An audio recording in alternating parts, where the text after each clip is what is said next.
Going wrong. I've added a few things. I have added a few things. Good. Are we ready? Yes, okay, Can yes, you so see- it can you it is see the recording. picture? Waiting with bated breath. Yes, Can we you- do see can you the see- picture. Yeah, and you can hear me. Now, I hear you. didn't turn on the sound part of the share screen because this is just slides. It doesn't have any video. I know I ran into a problem with that before, that I was Yes. showing video and happily thinking that everybody could hear the sound on the video and nobody could hear. That's right, see, because see, the way it works, that when you do screen share, you have to check the box for audio. Yeah, If Well, as long as you whatever can you're hear- hearing happens to have audio. as long as you can hear me Pardon talking. me. Yes, Okay, you can hear me and you can see Oh, the yeah. picture yes, with a picture of a little antique steam car. yes. Loud and clear. This was last May 2022, the NRHS National Railway Historical Society had its convention in Buena Park, California, which is in Orange County, just outside of Los Angeles. And I grew up in Los Angeles. That's my hometown. So I thought, well, I really wanted to go. And I was wondering whether to go by train or by airplane. And then just out of the blue, I got a phone call from Becky Gerstung from the NRHS saying that they were chartering 3 private cars to go out, and they had a spot left on the car. Would I like to go? Very nice. Well, I grew up reading books by Lucius Beebe and Charles Clegg and about their adventures in their private car all over the country, and that sounded pretty cool. So of course I said yes. And I could either go one way by train and then come back some other way, or I could go round trip. So I took the round trip. This is just a picture of some of the scenery that we're going to be seeing as we go across the Colorado and New Mexico desert. You can see that we have 2 locomotives, which was good when we're out in the middle of nowhere. If we lose one locomotive, we still have another.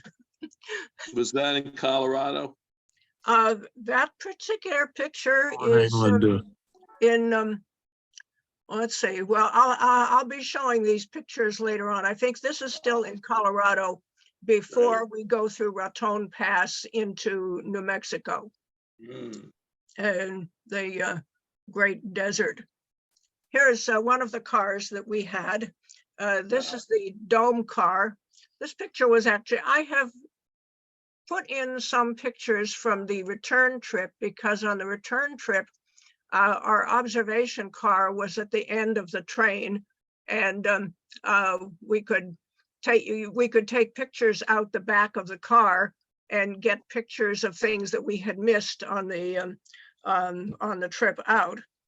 And so most of the pictures that I took going westward, I took from the dome car, and most of the pictures that I took coming back, I took out the back of the observation car.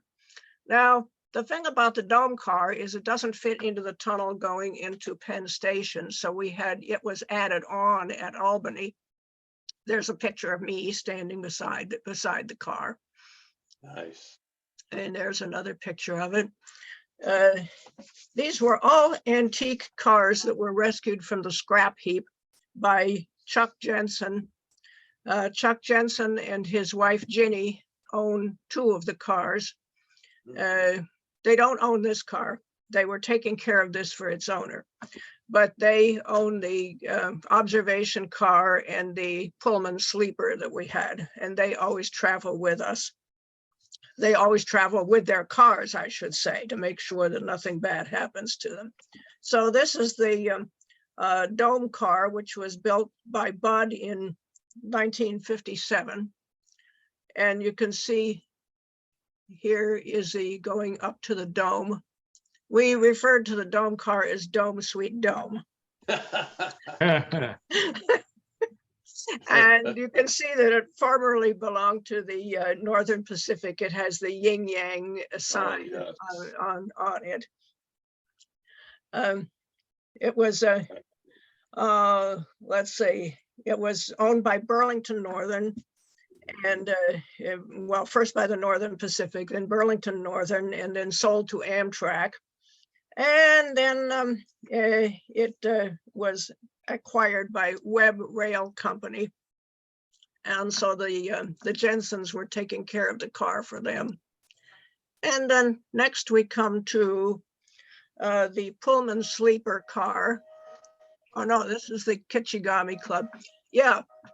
See, it had to be added at Albany, because the dome car had to be added at Albany because it wouldn't fit into the station going into Penn Station. So all the way to Albany, or all the way to Chicago, the dome car was at the back. Then when we got to Chicago, we were attached to the end of the Lakeshore Limited. And when we got to Chicago, then they switched them around so that the observation car was at the very end, which is where it's supposed to be, is the Kichigami Club. It was also a rescue. It was built, it's the oldest of the cars. It was built in 1923. And it was originally named the Mountain View, and it belonged to a series of cars that were all mountain this, mountain that. And this one was owned by the Nickel Plate Railroad. I've got my notes here. Oh, excuse me, Cora. Someone Yes. asked, was the dome very noisy, or was the soundproofing good? It wasn't particularly noisy. No, the biggest problem was that there was no way of washing the windows on the dome part of it. And so a lot of the pictures that I have big bug splats all over them. It's like the windshield of your car. Oh. They were very good about washing the other windows, and they'd come around with a mop and they'd wash the windows, but they couldn't reach the upper part of the dome. So Hey, my- Cora. Hey, Yes. Cora. A good way to answer that, was it quiet when you were on the Southwest Chief coming through the old North line there, through through Raton and everything? That was always jointed rail.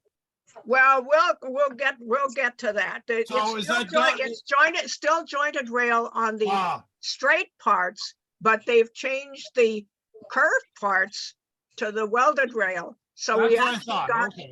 a smoother ride on the curves than we got on the straight part. But we'll be getting to that. Okay. I'm still just going through the consist. Okay, so anyway, the Nickel Plate owned this car, and it was going to be scrapped. It was being used. It was used as a bunk car for wrecking crews, and finally it was bought by Chuck Jensen and restored. And here you can see the inside of it. One end of it has the sections, which were used for the crew at night, for our crew. This is just a little gnome that was in the back window. The Kichigami Club, it originally had an observation platform in the back. It no longer does. It had one of those platforms, when the politicians would make their whistle stops and they would be on the back platform. This had one of those. So it has a big glass door, and we were sometimes very carefully allowed to open that door to get better photographs, but you had to be very careful because you only had about 8 inches between you and falling out in the desert. And then this was the Pullman sleeper, which was another that was turned into, I think it was turned into a business car. It was originally, who owned this one? Pullman sleeper was owned by the Union Pacific, was built in 1949. So it was a fairly new car, the Pacific Shit. Home. Cora, you're advancing pictures? Pardon? Are you? Yes, you're not Yeah, seeing we're it? advancing picture. You able to see it? Is anyone having a problem seeing the advancing pictures? No. I could see it. Yeah, Okay, well, you're looking at the Hudson, it's showing a picture of the Hudson River. We're on the With the Lake bridge. Shore Limited. Excellent. Nice shot. And then here we are at Albany. Yes. And here's where they're attaching the dome car. We all got out and watched them attaching the dome car. Nice. And then here we are. Let's see this. I noticed something. Cora, says- I noticed something. Do you have a Metro North cruise there? That far up in Albany? Oh, Go back. what is it? What does it say? Says Metro North. MTA. Yeah, Is it- well, Wow. Metro North. yeah, it They don't says, go that Really far. That's weird. interesting. Maybe it was a, Maybe because of the private cars. yeah. yeah, Maybe let's it was a retiree. No. Normally that's just down moved in to a Jersey. make theater. this bigger so we can see. Yes, that Yeah, says Metro Metro North North. Railroad. There you are. That Yeah, is so I noticed strange that. that they went all the way up to Rensselaer. No. They only go to Poughkeepsie. Well, this is at Albany Rensselaer. That's where this Yeah, I don't is. know. That's maybe he's an Amtrak guy. Got it from a friend. Oh, all three of them? I don't know. No, there's just that one. I think the others are good 'Cause this is- anywhere. This is Oh, where I we are, got you, Albany yeah. Rensselaer. Yes, that's definitely the Albany Rensselaer station. Yeah. Certainly, well, that was where we had to add on the dome car because it wouldn't go into Penn Station. Right, that's good. Okay, please unmute yourself if if you have a phone ring or you have any private conversations. Okay, so anyway, here we are going through, let's see, here we are, I think in Elkhart, Indiana, because, Mm, you know, the next day coming in. The New York Central Museum.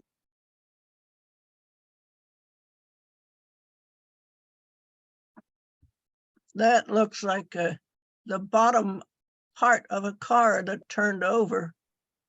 Wow. Who knows? Had a bad day. Well, I'm gonna show you some more bad days when we get to Chicago. Here we're coming into Gary, Indiana. Chicago. Nice. Yeah, we're already getting bug spots all over the windshield.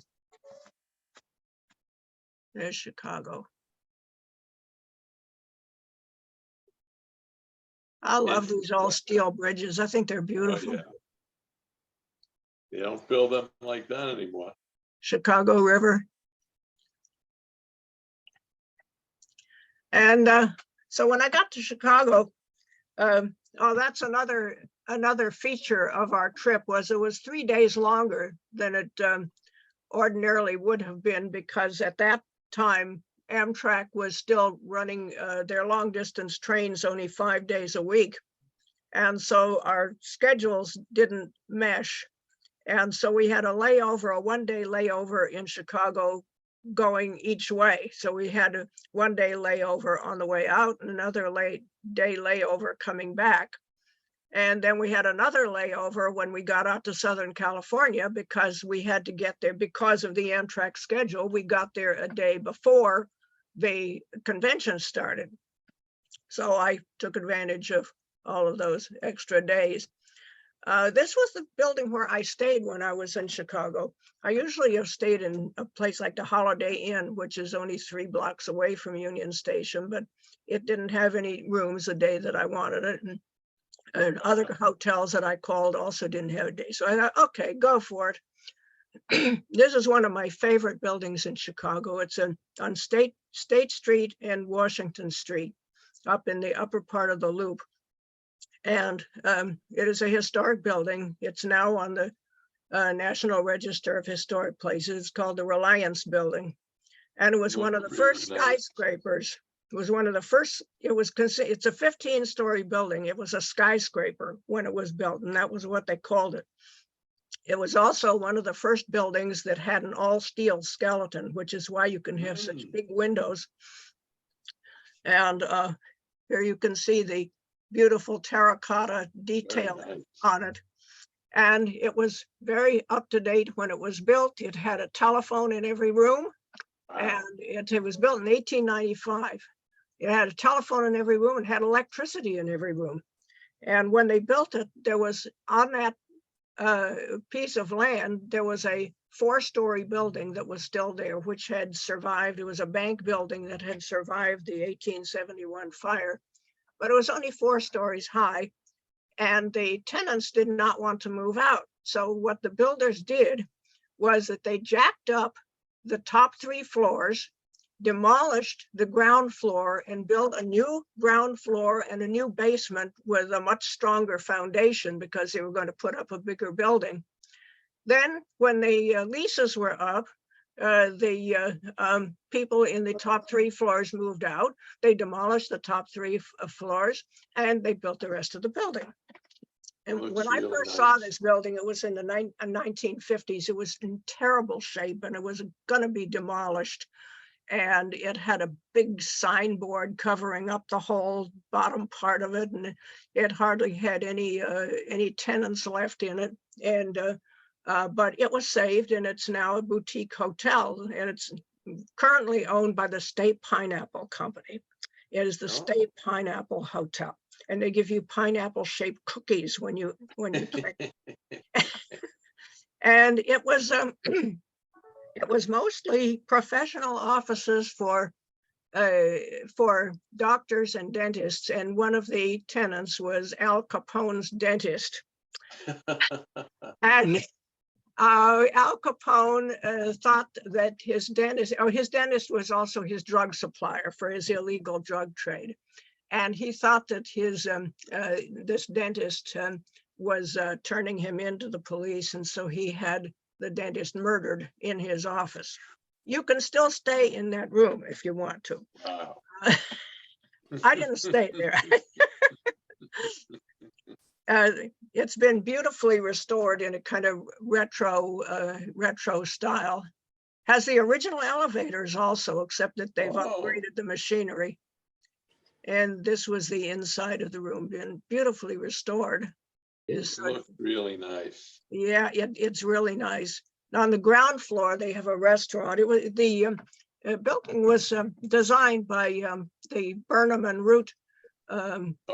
Okay. Yeah, a famous company who also designed the 1893 World's Columbian Yes. Exposition building.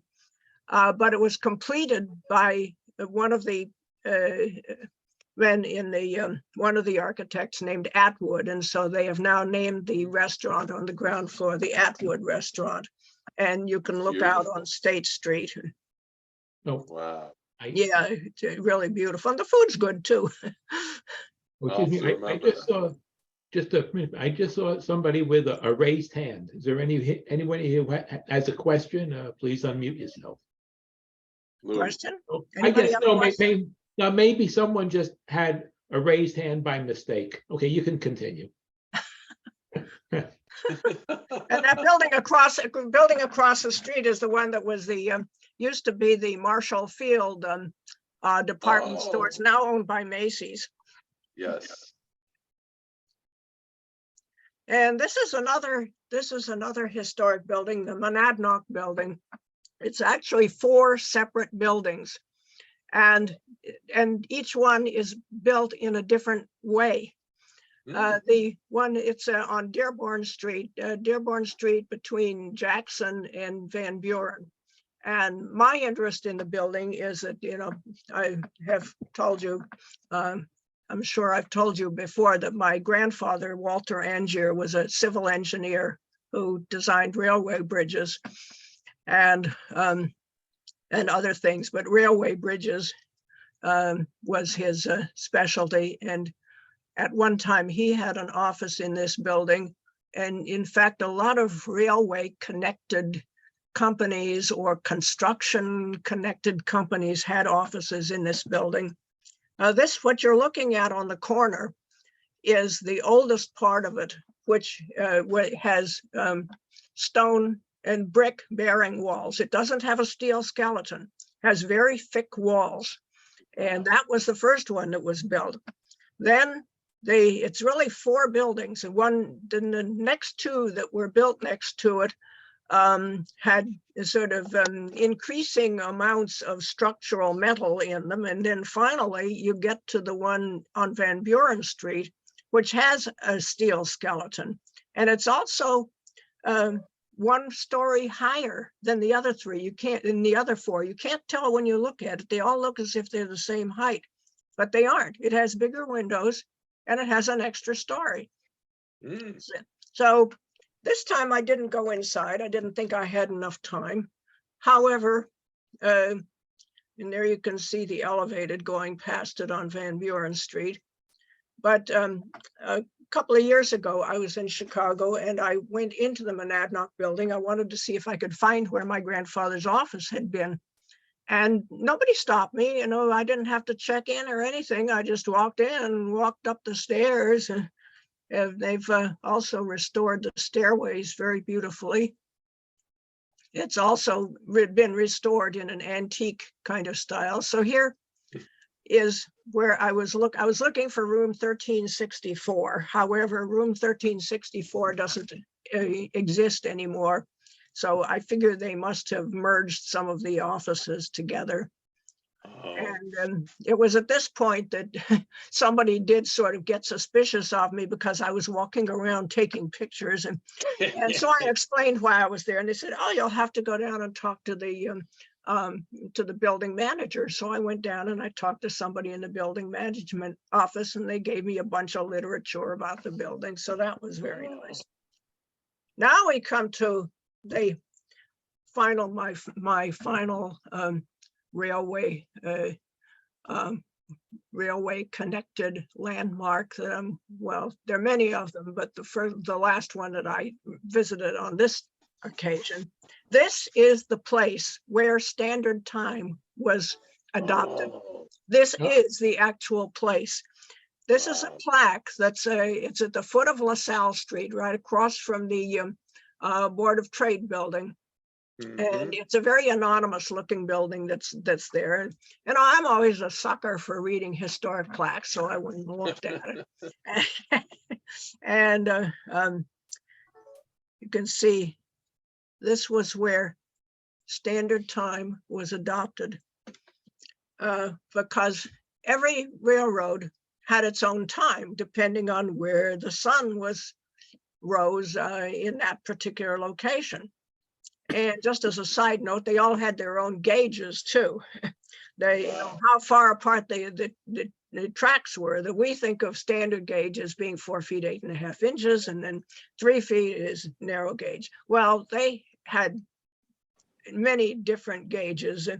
The most usual was something like 5.25 feet, and it would be 5.5 feet or 5 feet. And in England, the Great Western Railway actually had a 7-foot gauge, and they thought that this gave an easy, a smoother ride.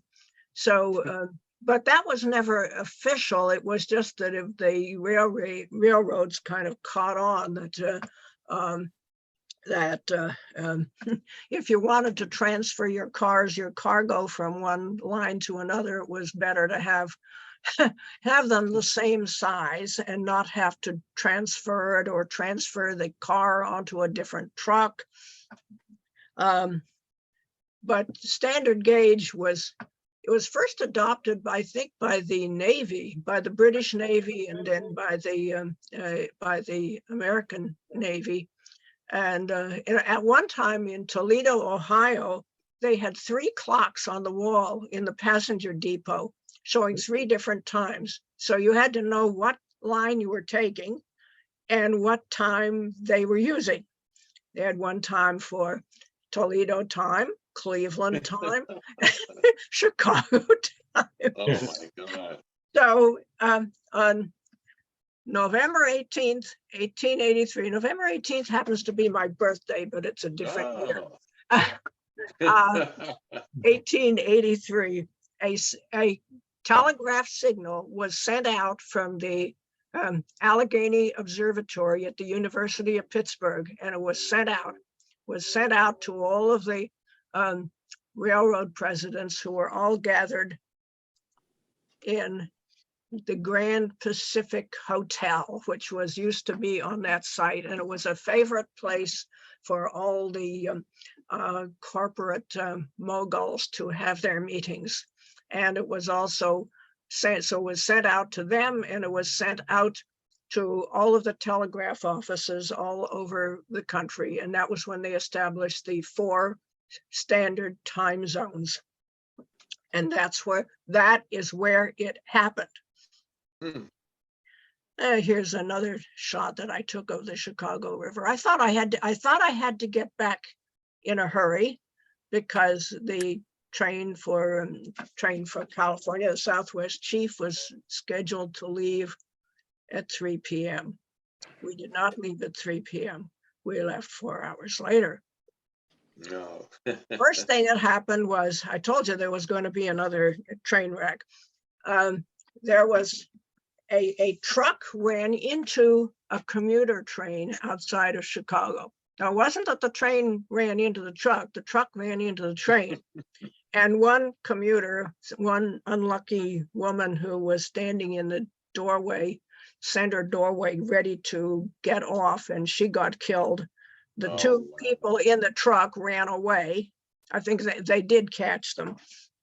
I don't know what they were trying to do, but anyway, so that messed up the line for a while. But then we had another problem, and that was that our baggage car caught fire. Oh, my Something in it caught fire. Now, our three cars were behind the baggage car, so we were okay, but they had to take out the whole rest of the train and take it down to the yard because the rest of the train was in front of the baggage car, and everybody had to get out. They had to get out to go back to the station. There were several Amish families that we saw, and you know, obviously their schedules got completely messed up. And it was nice for us because it meant that we could see some of the most scenic things like Cajon Canyon.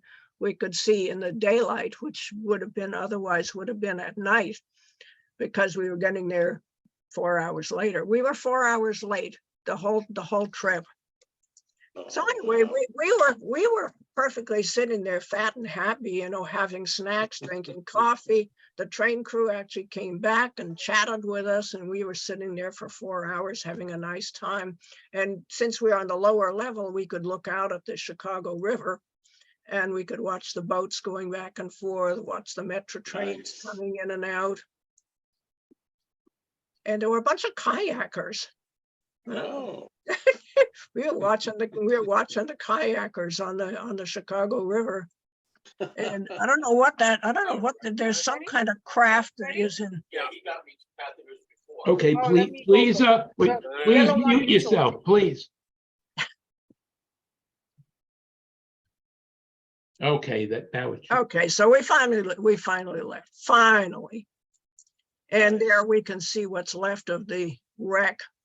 That was the first reason for our being late. And there we could see more of the wreckage. wow. Obviously, they had 4 hours in which to clean it up. And here we are leaving at night. And at 4 o'clock in the morning, I woke up and we were in Kansas City, and we were stopped in their Argentine yards, which are right outside of Kansas City. And we were getting our locomotives gassed up. We were getting fuel for them. I was trying to take pictures of it, but you know, my camera doesn't do that well at night. And here we are the next day going through Kansas.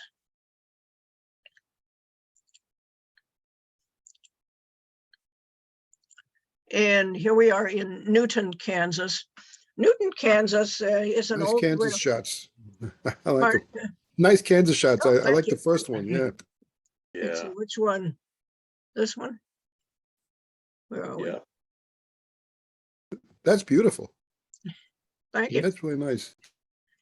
And Newton, Kansas was was one of the railheads on the, you know, when they would have the big cattle drives up from Texas. Texas Trail. Yeah.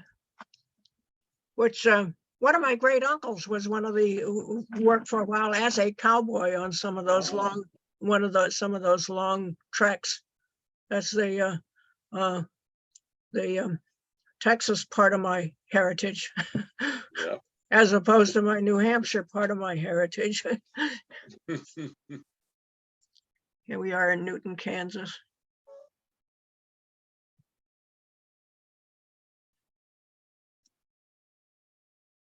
Still a big railway yard there.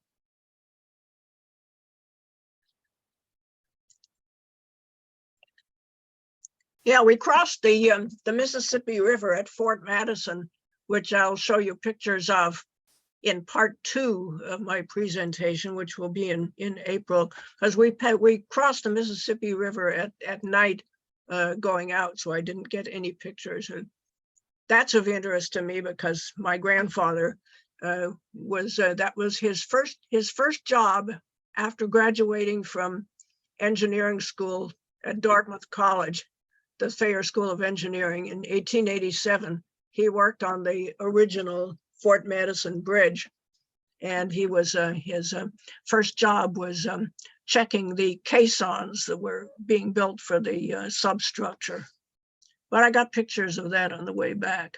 So here we are in Kansas, lots of grain elevators and big wind farms, really extensive wind farms.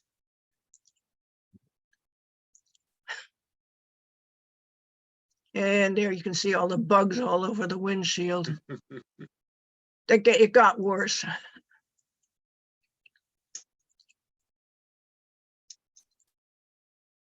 Wait a minute, something is, I must have skipped over this as I was trying to, what happened to the, because I had a picture of the storage yard where you could see that they had all the parts for windmills all stacked up. And some of those blades are like 100 feet long. Wow. That's funny, what happened to the picture? I don't know, I seem to have lost that picture. Oh no, there it is. There it is. Yeah. Went fast through it, you didn't notice. Yeah, those cylinders are the things that make up the upright part of the wind turbine. And I didn't get very good pictures of them, but over at the left, you can see these are those enormous blades.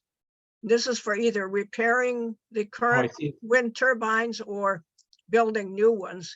And those things are 100 feet long. Yeah. Absolutely enormous. They don't look as big when they're installed, but when you just see them lying there on the ground, they just look enormous. Cows. We didn't see any buffalo. There aren't any buffalo there. However, we did see the deer and the antelope play. You know, when they give me a home where the buffalo roam and the deer and the antelope play. We did see deer and antelope leaping around. Holly, Colorado, and unfortunately, there are a lot of double exposures, or not double exposures, but pictures of the reflection of my coffee cup. That is a problem. Yeah. So there are a number of these pictures, and there you can see how really dirty that windshield is. Reservoir. More pictures of my coffee cup. Lamar, Colorado. This was a dam. And you can see how there's the desert scenery, but there are these little streams, little rivers that cut through, and every place that there are rivers, there would be willow trees and various trees growing along the river. And then the rest of it is nothing but just, sagebrush and it's not mesquite through here, but it's chaparral. And there you see that huge big splat in the middle of the windshield. That Oh, was there yeah. the whole time we were there. That must have been a really big bug. Yeah. Yeah. And there you can see, I think this is the picture that I showed you. One of the Yes. pictures that I showed you. There's the picture. Yeah, right. It was the lead photo. In the, Yeah. And our two locomotives. And one of our locomotives started to sort of leak some smoke out of the top of it. And we were getting a little bit worried about that. And it was already getting very dark because that was at the time when there were those wildfires up in the mountains, and air was getting black, and it was like going into the inferno because it was just getting darker and darker and darker. So we didn't actually go through any of the fire, but oh, this was the picture that was the lead picture, I think. And those are the Sangre de Cristo Mountains, Trinidad, Colorado. And there's the sign up on the hill that says Trinidad. We were basically following the Santa Fe Trail. And the Santa Fe Trail had two branches. One was the mountain trail, which is the route that the railroad takes, and the other was the Cimarron Trail. And the Cimarron Trail went around the end of the mountain. So in some ways it was an easier trail. However, the problem with the Cimarron Trail was it didn't have any water and it didn't have any, there was hardly anything for the animals to eat, because that was all, That's a problem. yeah, that was a problem. Yeah. So you had a choice between either going around there where you had to take all your water with you, or going through the mountain. Going across the mountain. Here's Trinidad. More pictures of Trinidad. And that structure is it's a dome stadium of some kind. Yeah, for the local, I think for the local school.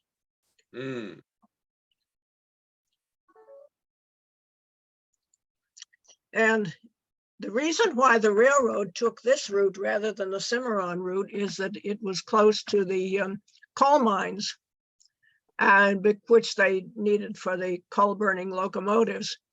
And this is a picture. This is actually one of my pictures from the return journey, because I was taking it out the back of the Kichigami observation car. This Jansen crossover is where the spur went off into the hills and went to the coal mines, and there still is a spur that goes off there. And then the other thing that people always notice is the gantry signal over on the left. You can see the signal tower over the tracks. And there on the right, you can see that spur going off, which originally went off into the coal mines. Semaphore signals. And we were calling out to each other.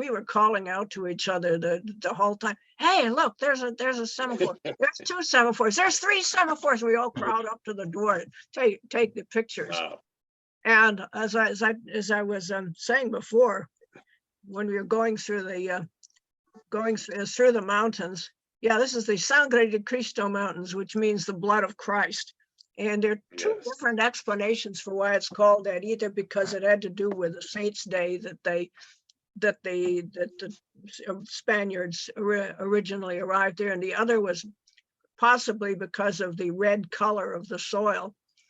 And as I was telling you before, as we were going through the mountains, the straight parts were actually bumpier, and we were going 79 miles an hour, and we know because Chuck Jensen, who had restored these cars, he went to great pains to install a speedometer in the observation car, which was over the back window, And he had, he was telling us how he had synchronized the speedometer with the turn of the axles on the car, and how difficult it was to get it absolutely synchronized. So we were watching that the whole time. We were going 79 miles an hour. And as Chuck Jensen said, this old car does not like bumpy roads. And we were rocking and rolling all over the place. And I mean, it was difficult. It was difficult to stand up, literally. And you had to hold on to something. And the explanation we got for why it was that the straight parts were bumpier than the curved parts was that the curved parts they have now replaced with the welded rail, whereas the straight parts still have the old jointed rail. So there you get more of the semaphores. And there were these big mesas, these big flat top mountains that in the early days of the pioneers, those were the landmarks that they used to know whether they were on the trail or not. And one of them is called Wagon Mound Mesa, and another one is Rabbit Ears Mesa.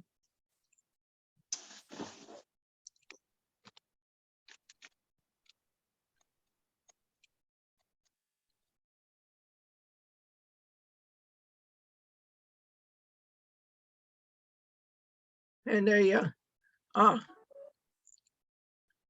here we're going through Raton Pass. We're going through the Raton Tunnel. You will notice that over at the left, I can make it bigger, there's the ghost of the original tunnel, because the original tunnel was higher up and was smaller.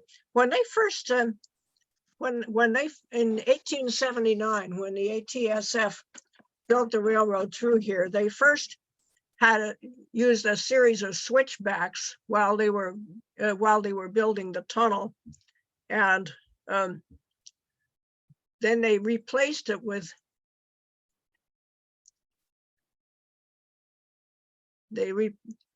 trying to find, this is coming out the other end. There's the original tunnel as it was originally built. Here's another, these are old postcards showing the original tunnel. Wow. And then for a while, and they built the new tunnel next to it, and then Cora, what do you mean by ghost? I don't understand the terminology. What do you mean by ghost?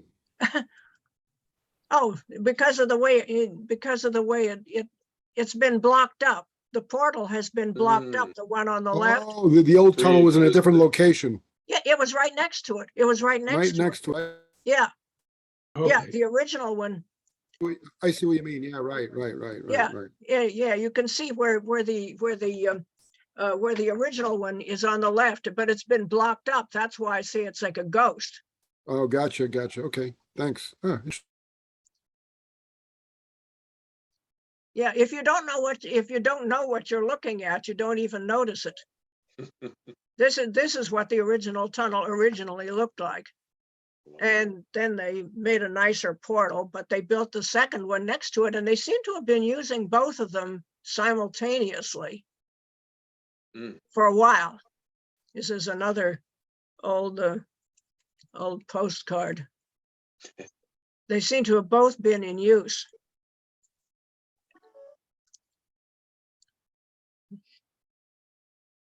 And then you come out the other end at Raton. Raton means mouse in Spanish.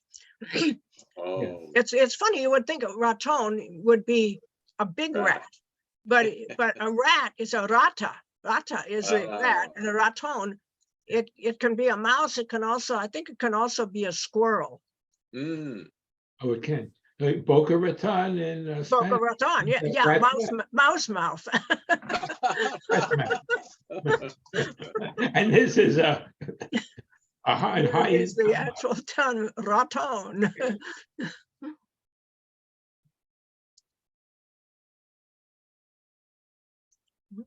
keeps jumping ahead. Interesting formation where it's been washed away.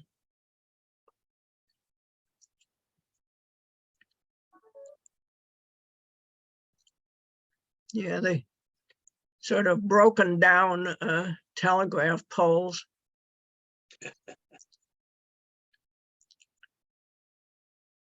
Yeah, you can see Rabbit Ear Mesa. Although the explanation that I heard, I thought it was called Rabbit Ears because it has the two mounds sticking up. But the explanation that I saw was that Rabbit Ears was actually the name of the local Indian chief. And so that was why it was named after him. Rabbit ears. Yeah, that's Rabbit Ear Mesa. Another view of it. And these were landmarks that the original settlers knew where they were. You can see how dark the air is. That's not just a photograph. That's the way it looked. Wow. And there's Wagon Mound. Mm. Now that is named because people thought it looked like the outline of a covered wagon.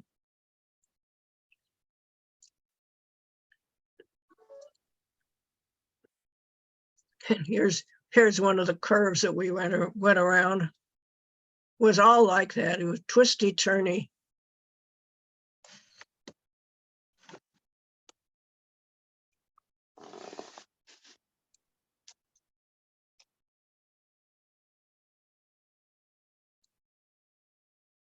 Las Vegas, New Mexico.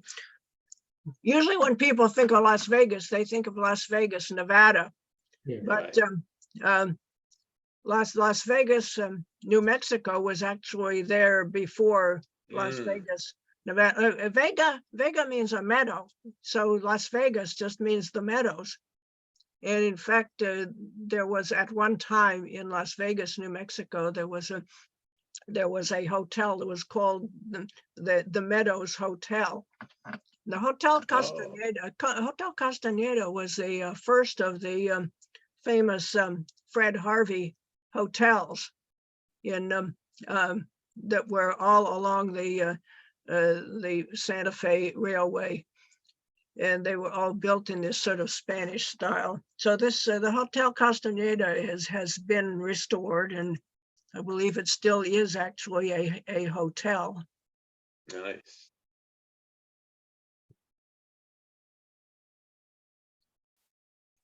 Yeah, there's our big bug splat again. Lots of bug splats, but that one big one was really impressive.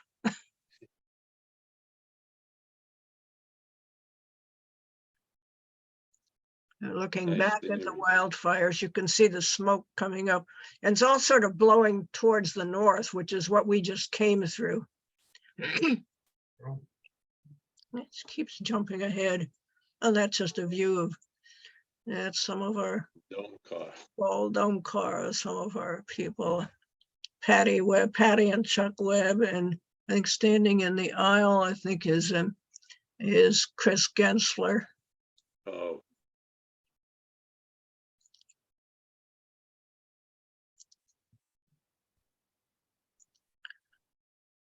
This is still a hand thrown switch. These are pictures actually from the return trip. And so he's setting the switch so that we were off on a siding while since this was on the return trip, we were eastbound going back to Chicago. And this is the westbound Southwest Chief that was passing us while we were sitting on the on the passing track. Those are the only trains that run on this part of the line, just the Southwest Chief, one going each way. And here we are in Glorieta. Glorieta Pass was the site of a Civil War battle. it's one of those that unless you live in that part of the country, you've never heard of it. And I know I hadn't heard of it until fairly recently, but the Confederates, because their ports were all blockaded by the Union ships, they were trying to find a way of getting up to the gold fields of Colorado, and they also were they were looking for a route out to the ports in California. But the Union Army, I think they managed to surreptitiously come around behind the back of the Confederates, and they the Confederates were defeated at the Battle of Glorieta Pass. Here's some more of our twisty, turny rails, and then you go down into Apache Canyon. And when you get down into these passes, you can see how the trees change. Instead of the desert scenery, you now have a lot of pine forests. Here's Apache Pass. And here is Lamy, New Mexico. And this is where they have a nice little outdoor railroad museum there, the railroad cars. This is where the line to Santa Fe itself goes, because the main line of the Santa Fe did not go to Santa Fe because it was it turned out to be too difficult to put the line there. However, they had a branch line from Lamy, New Mexico, and the commuter railroad in New Mexico now does have a line that goes from Lamy to the city of Santa Fe. And here we are at Albuquerque. Now, originally Albuquerque had a very extended station and a Fred Harvey house, and it was a very, very famous railroad station. However, I think there was a fire, and it burned down, and so they rebuilt. So that was lost as a landmark. However, the one that they have built in its place is it's actually quite nice looking, and it's built in the same Spanish style. Here we are going through, these are pictures. I think these are out of order.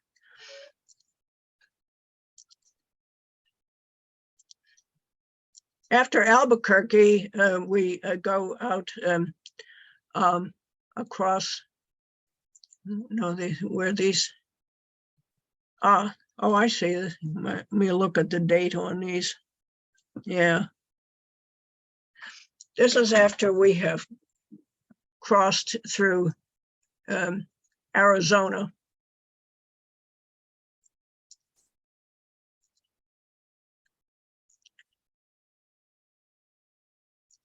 This is Barstow, California, in the Mojave Desert. They have a big rail yard there, and also a nice railroad museum. And here is the Casa del Desierto, which was also a Fred Harvey house. It now has Amtrak office. It has an Amtrak station, and it has Barstow local government offices. It was also, very run down and abandoned at one point, but now they have restored it very nicely. I'm going through the Mojave Desert.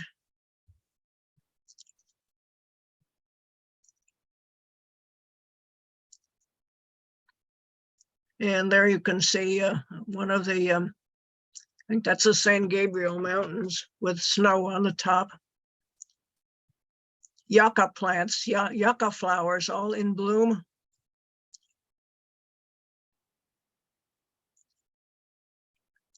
Oh, yes, one of the features along the line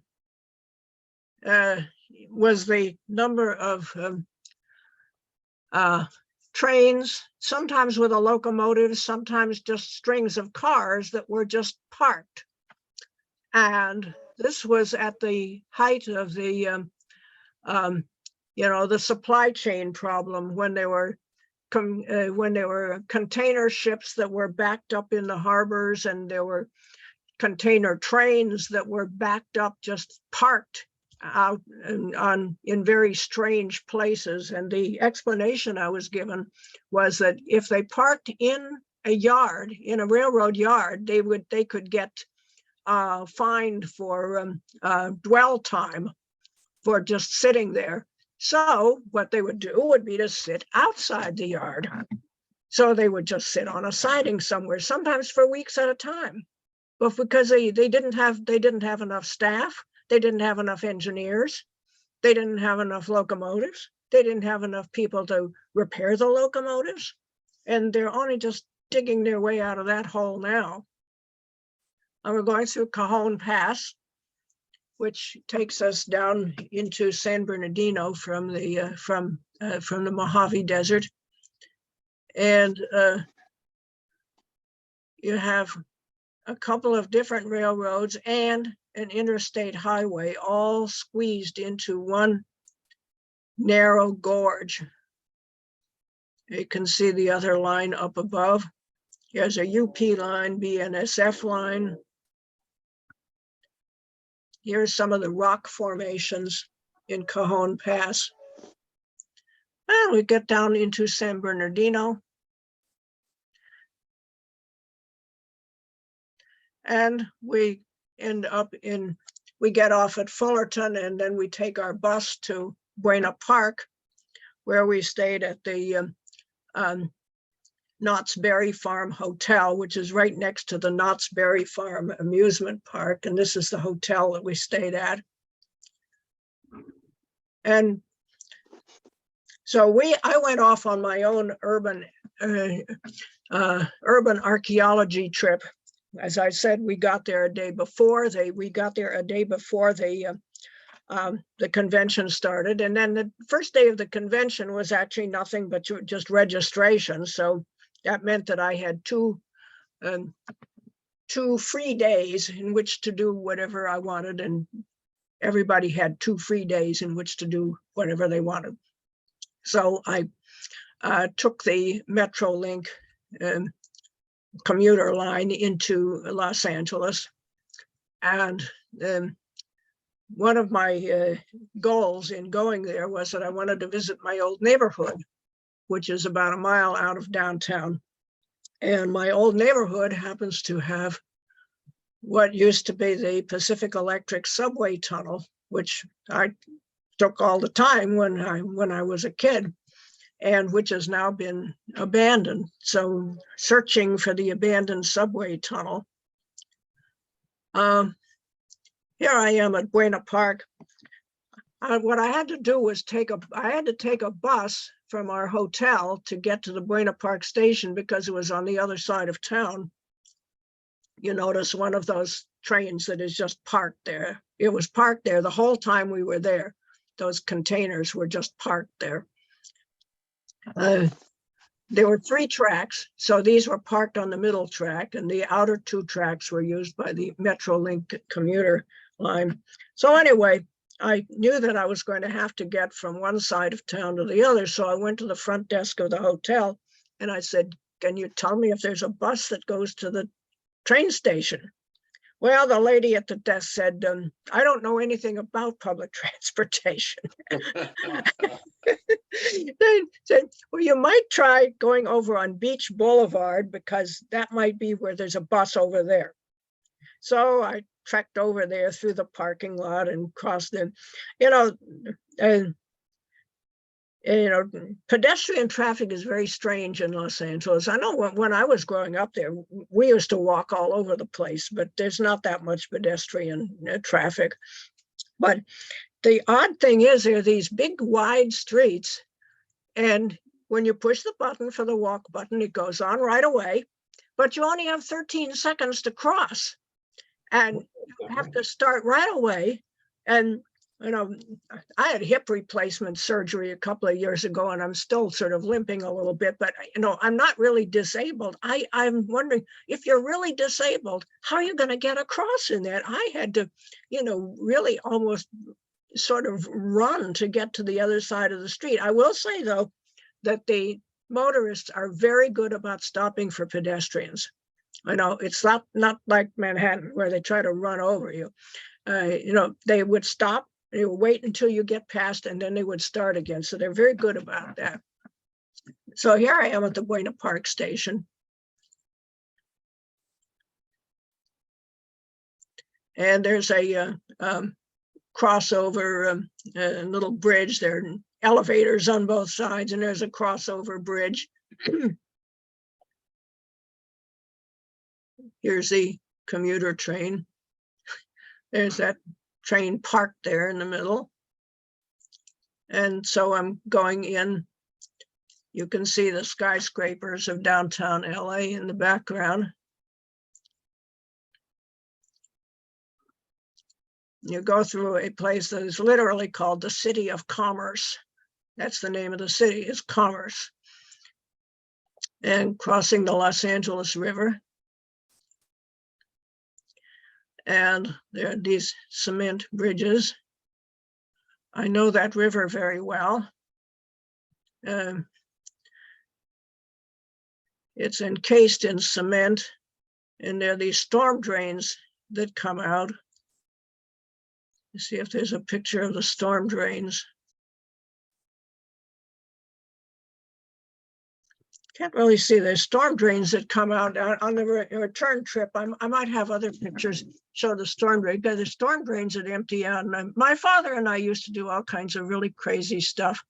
And they didn't used to have chain link fences around things in when I was a kid. And so like we climbed up on the, we're climbing up on the freeway overpasses while they were being built. Nobody stopped us, and we were climbing all over these things. And we climbed back into the storm drains that emptied into the Los Angeles River. And we came out at one of those openings in the curb of a street that emptied into it. So we climbed up into that. And I was thinking, wouldn't it be funny if somebody walked by and we stuck our hands out and grabbed them by the ankles?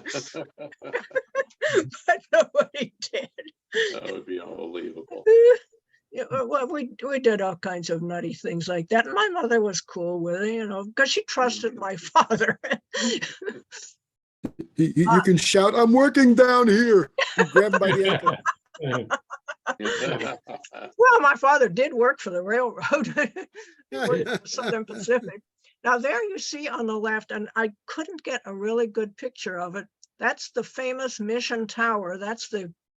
Was the big interlocking tower that was for everything that came in and out of the terminal area in Los Angeles. And that tower is still there, and I understand that the interlocking equipment is still there too, but it's no longer in use because everything is all digitized now and it's all run from a central location. But there's the old Mission Tower. Sounds like a job for the NRHS. Yeah, we That didn't. would work. That's something we should have visited. And here's the inside of the Los Angeles Union Station.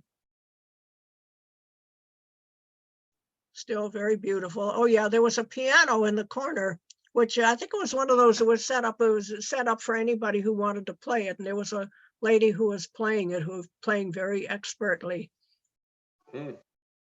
Keeping everybody entertained. Yeah, so it's sort of a combination of Spanish and Art Deco style. And then looking out on Alameda Street, and you can looking up towards the Civic Center. The City Hall sticking up in the distance, and then the Federal Building is the square building in the middle. And there's the old Spanish Plaza. and it was full of people. This was a weekend. It was, this was on a Saturday. So Saturday and Sunday were free days for us. And the old Mission Pueblo church in the background. And so I was looking for lunch, and here I went to Olvera Street, which is like this sort of outdoor Mexican bazaar. I think it was actually established in the 1920s, but it has all kinds of Mexican shops and restaurants and tourist traps, and a lot of these places I remember from when I was a child. They were here. And Bougainvillea in bloom. And here's the old adobe house, which is, I don't know if it's the oldest house in Los Angeles, but it's one of the oldest. The Casa de Adobe, Avila, the Avila. Oh, this says it's the oldest existing house in Los Angeles, built in 1818. And it was severely damaged in the earthquake of 1971, but it's now been restored. And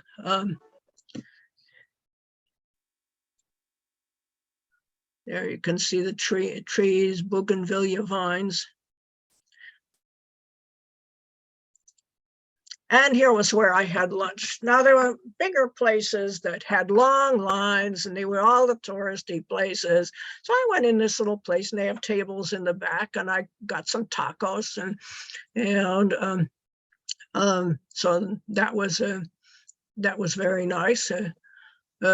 Much more authentic than going to one of the tourist trap places. As I say, they had long lines anyway.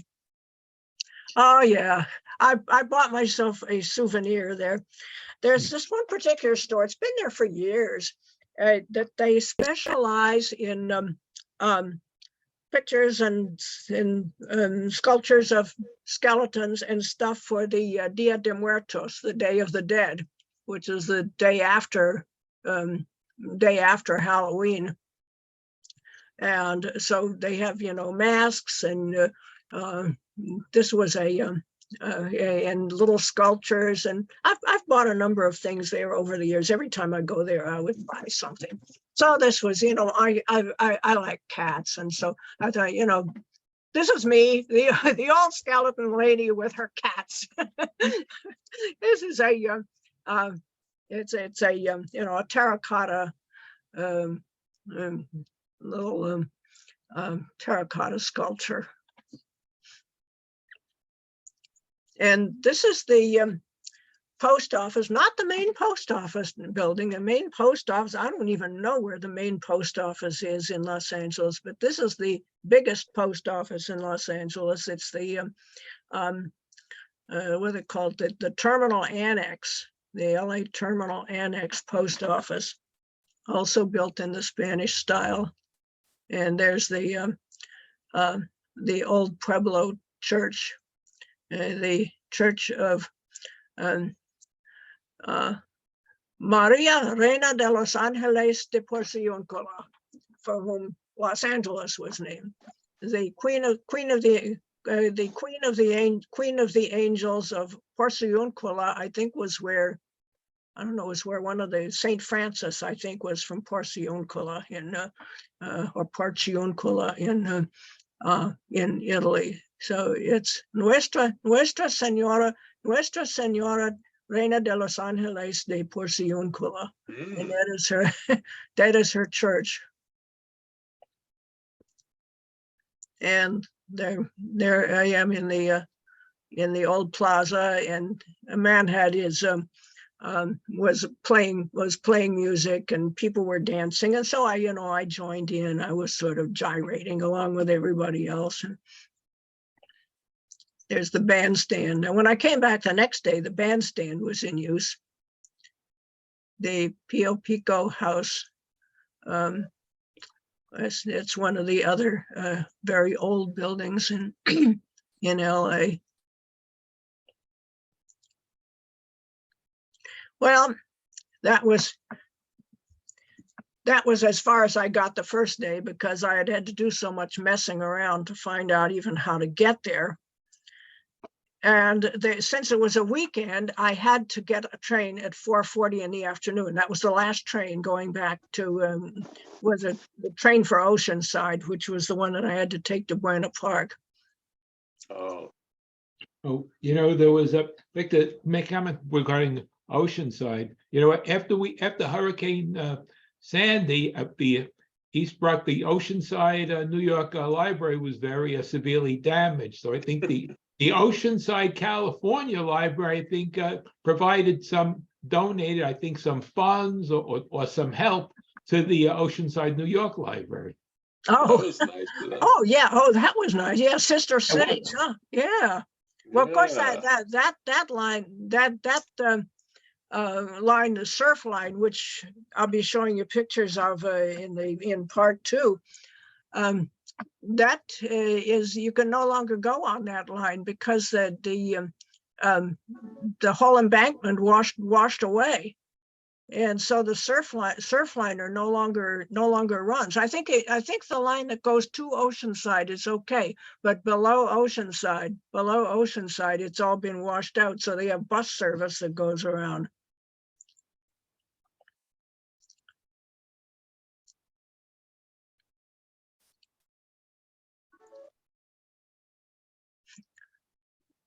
Stupid container ship. Okay, so day 2. Okay, day 2, I got an earlier start. Day 2 was on Sunday. So I was also going to have to go back, leave at 4:40, but at least I knew how to get there. And I plus I got an earlier start. So now this is my second day going back into Los Angeles. The first day I just went to Olvera Street and ate tacos. That sounds very appetizing. Oh, there you can see some of those entrances, some of those storm drains that my dad and I went into. Okay, so I'm back. Yeah, I'm back for day 2. Oh, that's a nice topiary in the shape of an elephant. Yeah. Yes.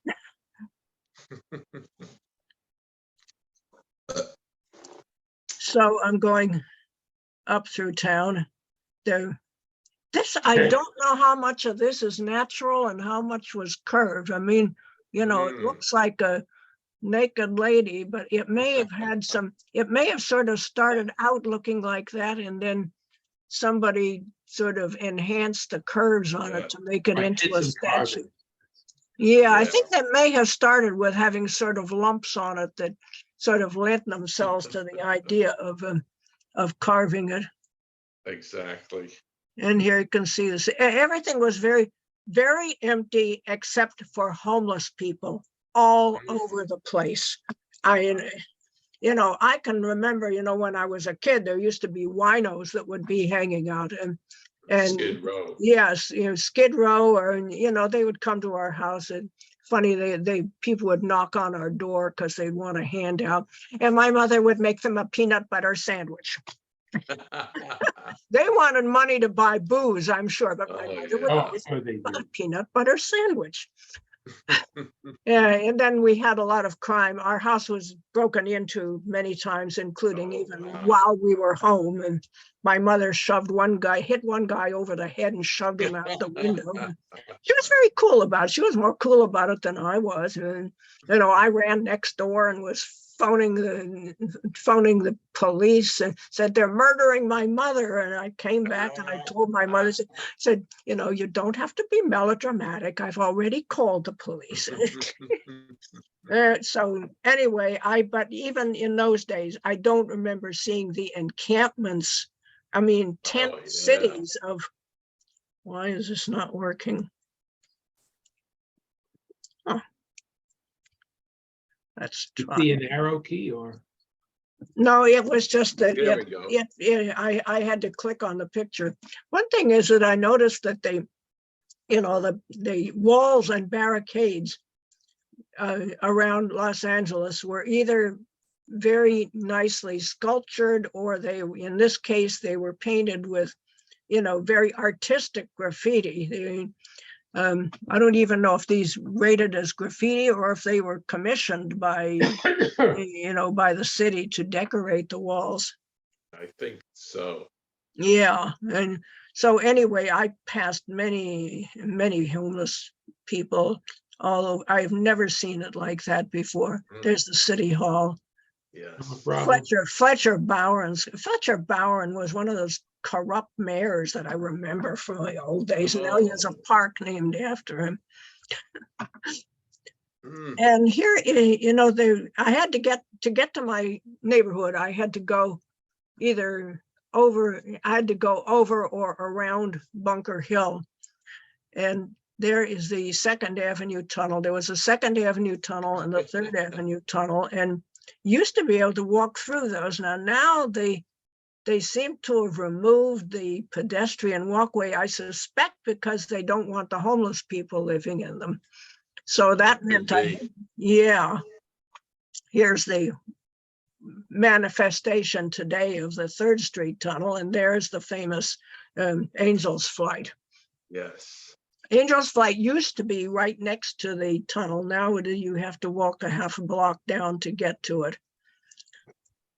Here's a picture of the way it looked when I remember it. And you could walk up there. You could either walk up a stairway you see over on the right, there's a stairway going up to the top, or take the Angel's Flight. And that was the way I remember it. Now, this is the way it looked before my time. And Bunker Hill used to have big mansions on the top of the hill, beautiful mansions, which had become rooming houses and apartments, and people who were, not like homeless people, but they were people of very modest means, used to live in them. That was all swept away in the horrible urban renewal of the 1960s. And they tore down all the old houses. They didn't care where the people went. And they put in these big faceless buildings on the top.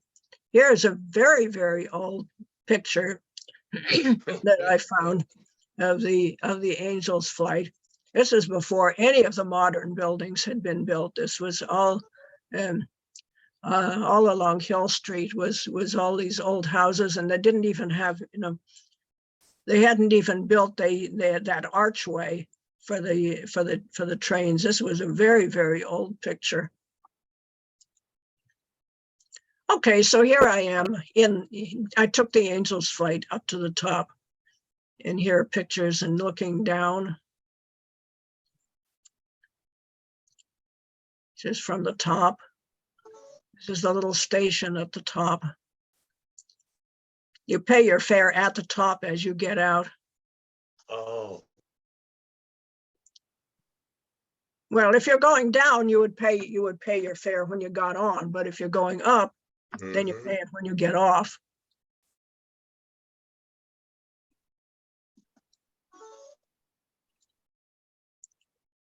And this is the stuff that they've built up at the top now. It seems to be some kind of a garden with an amphitheater. This all used to be, as I say, it was all these old houses, old hotels. Here we're looking down Hope Street. I didn't walk down there, but you can see the tower of the public library.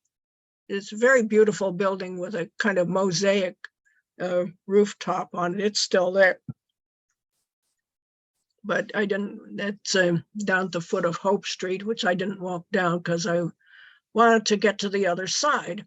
So I walked all the way over to First Street, and there's a ramp that comes down, and it landed me exactly where I wanted to be, which was on 2nd Street. The ramp down from First Street landed me down on 2nd Street and Figueroa, which was exactly where I wanted to be. This is where my grade school used to be. It's the Fremont Avenue grade school. Fremont Avenue itself doesn't exist anymore, and the school doesn't exist anymore either.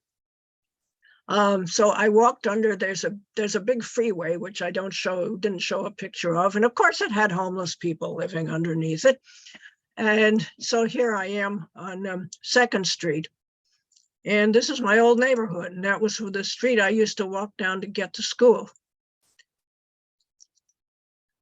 I don't know why that is there. That is what? I don't know how that got in there. That's not supposed to be there. You can see that there's a big landfill. That big landfill with an athletic field on top of it, that was not there. When I was growing up, there was a stairway that went up into a little neighborhood. That was like a little valley with houses. There you can see, if you look over here, you can see a street going up. That is Emerald Street. That's the street that I lived on. And it sort of winds its way up the hill. And it's sort of a hook-shaped street. As I say, that landfill over at the side, that was not there. And I'm walking along 2nd Street. I'm looking up a side street here.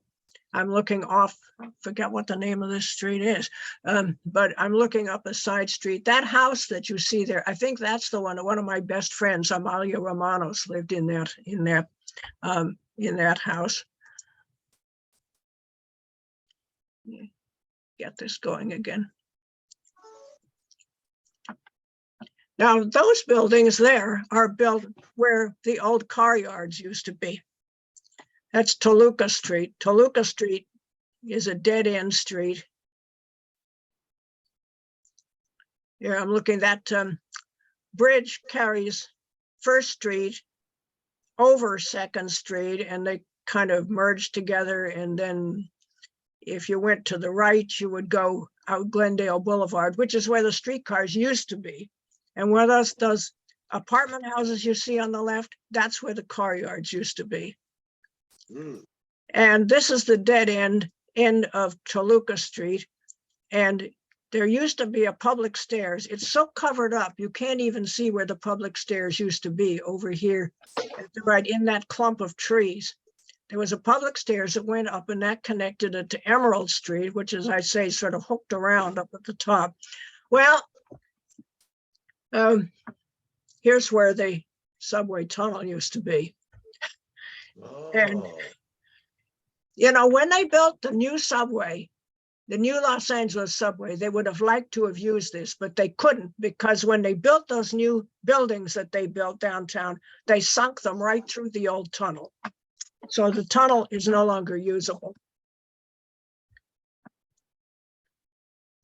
And when I was here, the last time I was here before in 2010, they had a painting.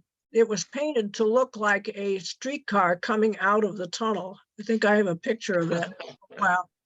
There's the old, can hardly see it. There's the old substation, that supplied the juice for the tunnel and for the yards. This is what the tunnel used to look like.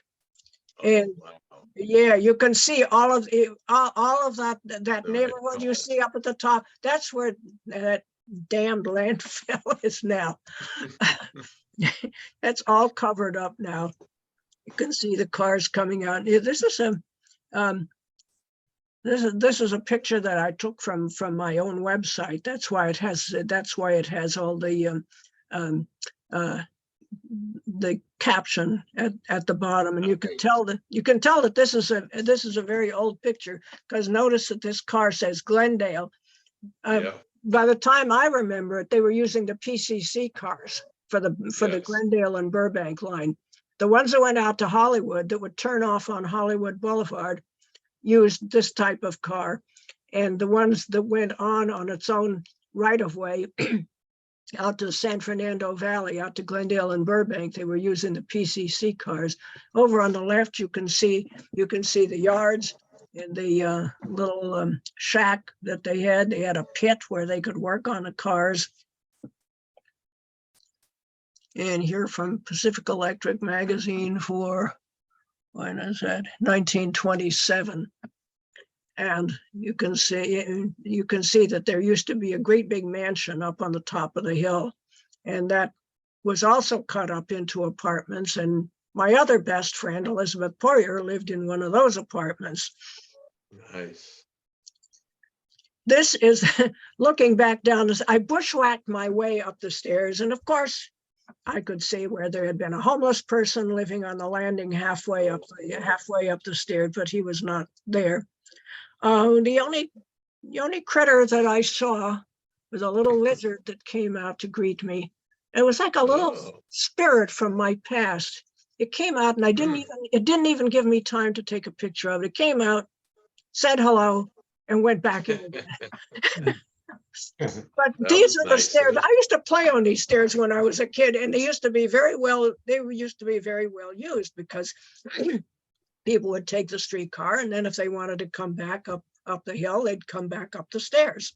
And people from the opposite Nice. hill would also come over to do their shopping at the top of the hill. Oh yeah, my street used to go all the way to the top of the hill. It doesn't anymore. It only goes part way up. The big buildings on the right, that's where my house used to be.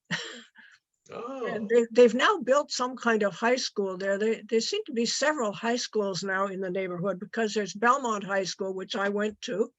And then there's this new, I don't know, it's a charter school or something that uses, for which they built this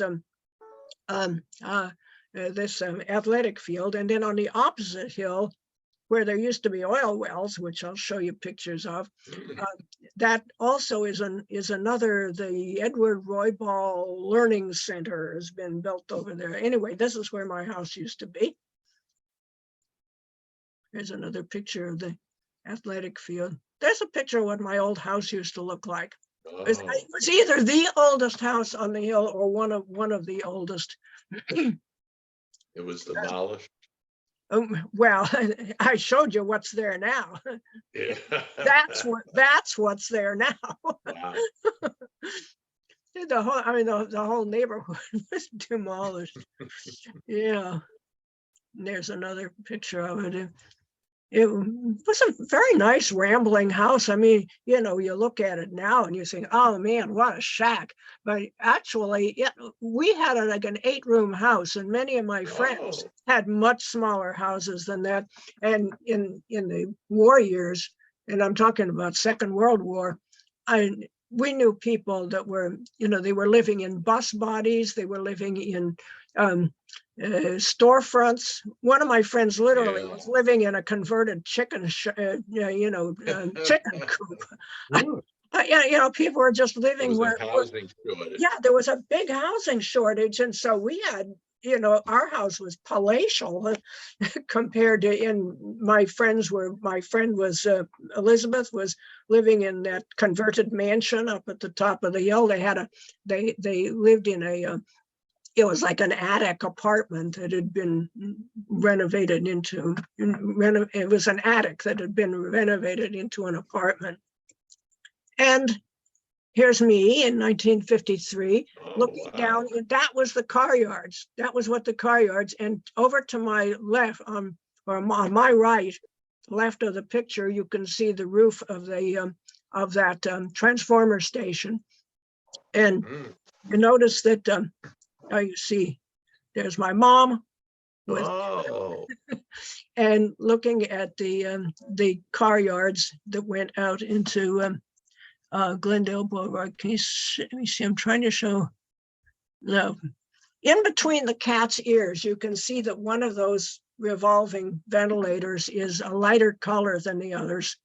That was a replacement because there was a huge explosion, which we saw. That one day one of the transformers exploded.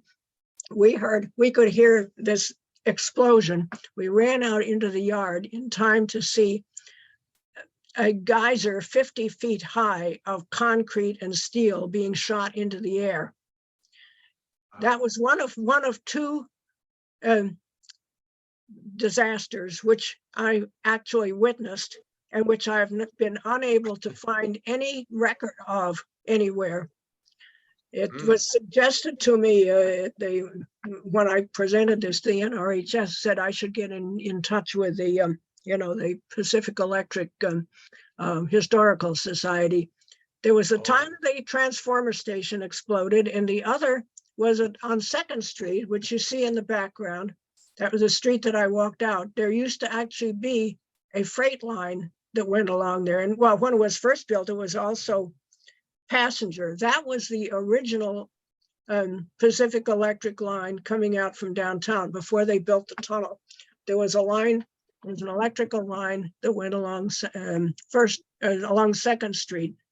That was still running when I was a little child. There were these electric electric motors pulling freight cars along there. And one day, same thing, we heard a crash and we went out there. Somebody had left a switch open and it ran into the side of one of the red cars going out to Hollywood. It was smashed in, completely smashed in. I don't know if anybody was killed, but I don't know how anybody could have survived that was in the middle of that car. So that was, after that, they stopped having any trains going along 2nd Street. That was the end of that. But that was very early on, and I have only a kind of a dim recollection. But I very much recollect the time that the transformer station blew up, and they had to bring in a temporary a car with temporary transformer equipment, and they dug out a little sort of a little notch in the hillside. I think you can see it here in the back, and they had it parked there, and that little notch out of the hillside remained there forever. Oh. That was where they had parked the temporary transformer. And that's just another view looking down Glendale Boulevard, which was where the streetcars went. This is a very sad day, 1955. I took this picture as the last car went out with a sign on the back that said, "To Oblivion." Wow. And that was the very last car that went out of the yards. And the site was abandoned. They used the tunnel for a while for having car auctions. They would store the cars in the tunnel, and then on weekends they would hold the auctions of the cars. You can see the transformer station, the former transformer station over there. And that was used. There was a horror movie called V, and that was used as the location where they shot that, where there were these this group of teenagers that stand up to the invaders from outer space, and that was the place where they had their headquarters, was actually the old transformer station. There you can see, this is what the stairs looked like. It still looked like in 2007. And there's the big building that replaced my house. And there's the this is before all the stuff all grew up there. And that's my brother-in-law and my husband standing up there on the landing. That's the landing where somebody was sleeping when I went there this last time. And then it got covered up with graffiti, and you can see that they've started building a building across where the old right-of-way was. And this was, people would cover the building, that's the old transformer station, and they covered it with graffiti, and that became a very, very fashionable among graffiti artists to come and photograph all the latest graffiti that had been put up. There you can see a close-up. Yeah, they kept photographic journals of the changes in the transformer station. Now, this is the way it was in 2010. They had painted a picture of a car coming out of the old tunnel. And now, and here you can see that they have built a a little garden at the bottom, and they had restored the outside of the transformer station. Now, whether they have used the inside of it for anything, I don't know. You saw from those pictures that I took that it's all so overgrown that you can hardly see any of it now. These are the pictures that I took. These are the pictures that I took in 2010. So anyway, I did not go back down the stairs. I went down Emerald Street. These two old buildings, there's two old houses, you know, God bless them, they're still hanging in there. Now, these two old houses used to both have open porches, which has now been enclosed in, and they used to have little bridges going across, little pedestrian bridges going across to the upper floor. I know they also had, you know, multiple apartments in them. Those little bridges have now been removed. And this one, you can also see the big security gates that have been put up. That also used to be an open, where you see it's been enclosed. That used to be an open porch, and there was a little bridge going across to it. You can tell that those houses must have been built there before the street was complete, before Emerald Street was cut through, because the ground floor is way below the current street. Go off the street. Chris. Yeah, Bougainvillea vines.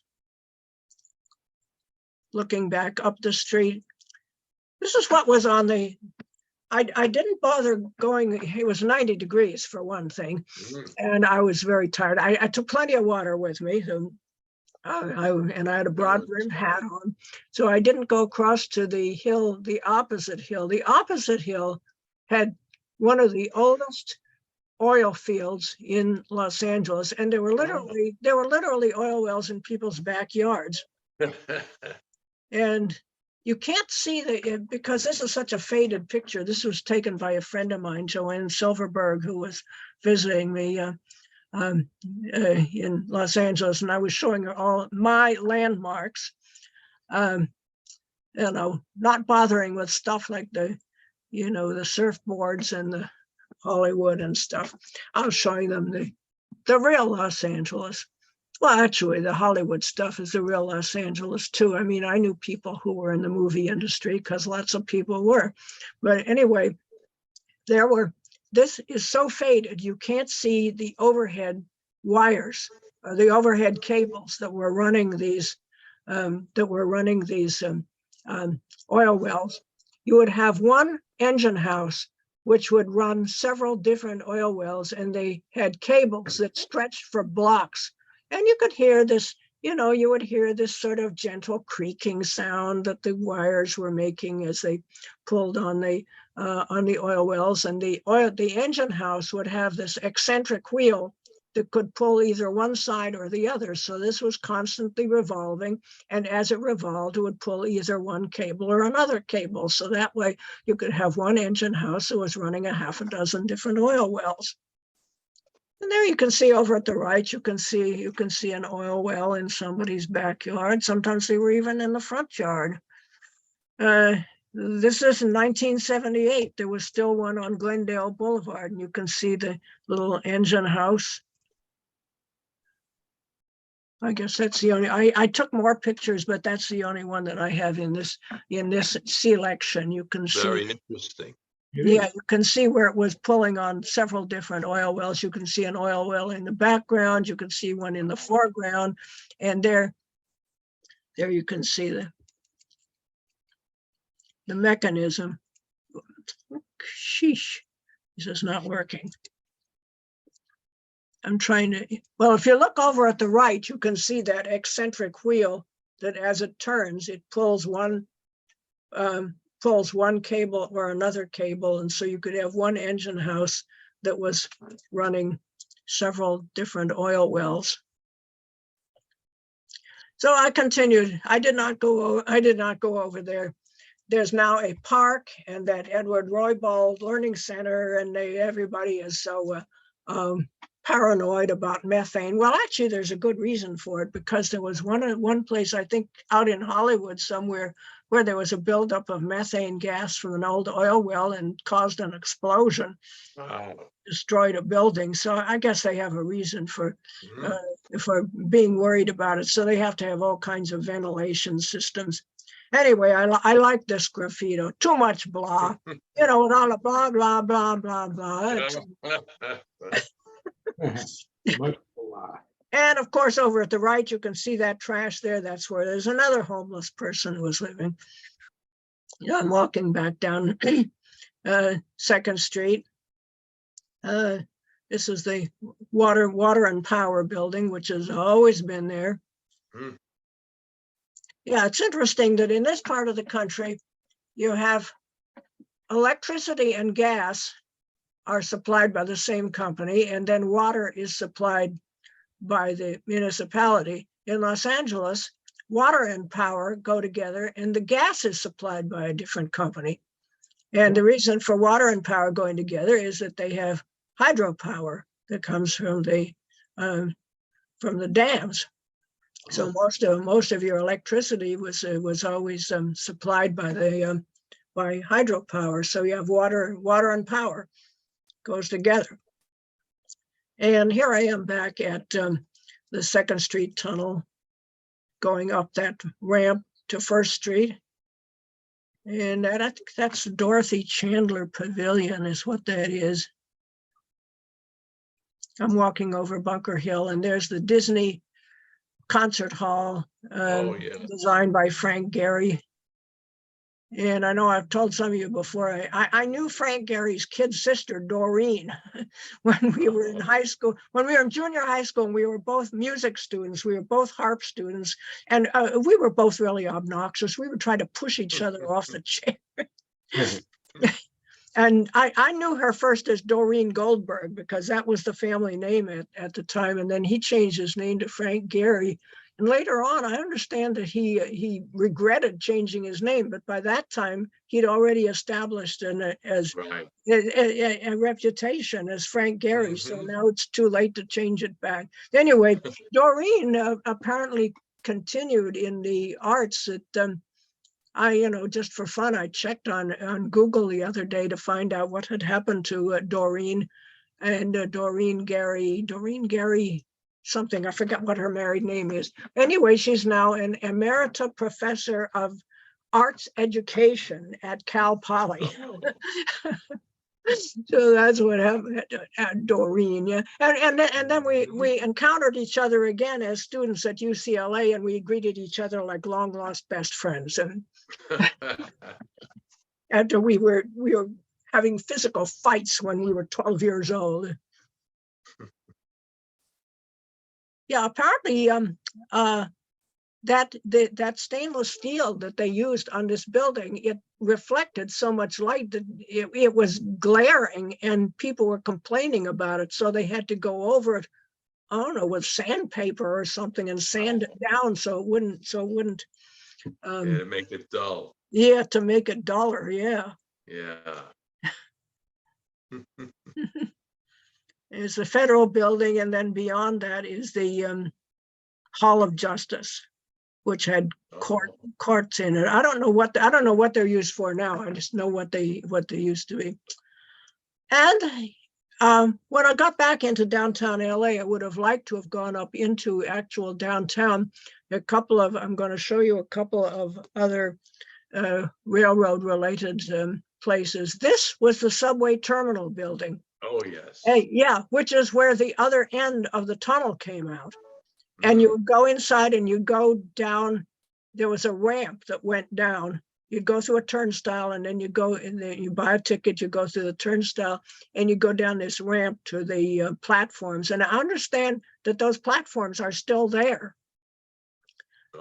And, they would like to find some way of connecting this up to the present day subway system. And the building itself is now condominiums.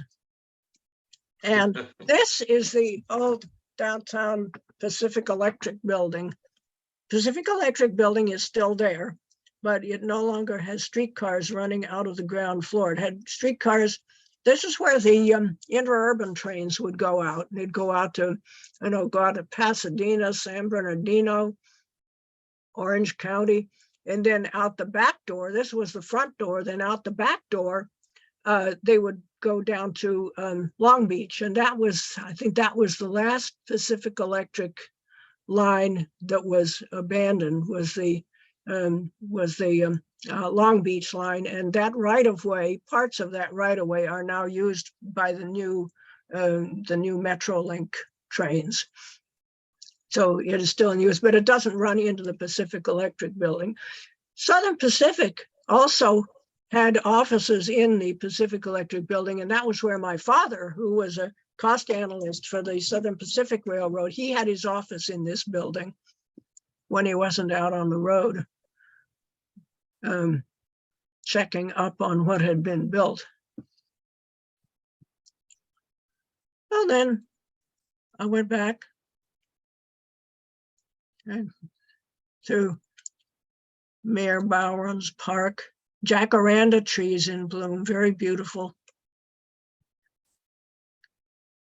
There's a tree growing through its planter. The tree that ate Los Angeles. And this was a Sunday. And so it being a weekend, I had to get back to Union Station and get the 4:40 train. Got back to the plaza where they were having a band concert. And I just thought it was funny here, the pigeons staying back of the yellow line, just like they're supposed to. Stay behind yellow line. So that's what the pigeons are doing. And there again, you can see there's Mission Tower again. The old interlocking station. That night, there was an eclipse of the moon. This is the last set of pictures I'll show. There was an eclipse of the moon, and so I went out in the parking lot, and I had to crouch behind cars because there were so many glaring lights that floodlights and street lights, and so I crouched behind a car taking pictures of the eclipse. And I wanted to share the experience with somebody. So I went over there was a little booth at the entrance of the parking lot where there was a lady that was on guard there. And I said, hey, do you know that there's an eclipse of the moon? Oh, where is it? And I pointed it out to her, and she came out of her booth. And so we enjoyed we enjoyed the eclipse together. It's getting dark. It's like it's slightly red. Yeah, I can see it. There you can see it's like a little tiny thing up in the air. This is the top of a car. I was crouched behind a car.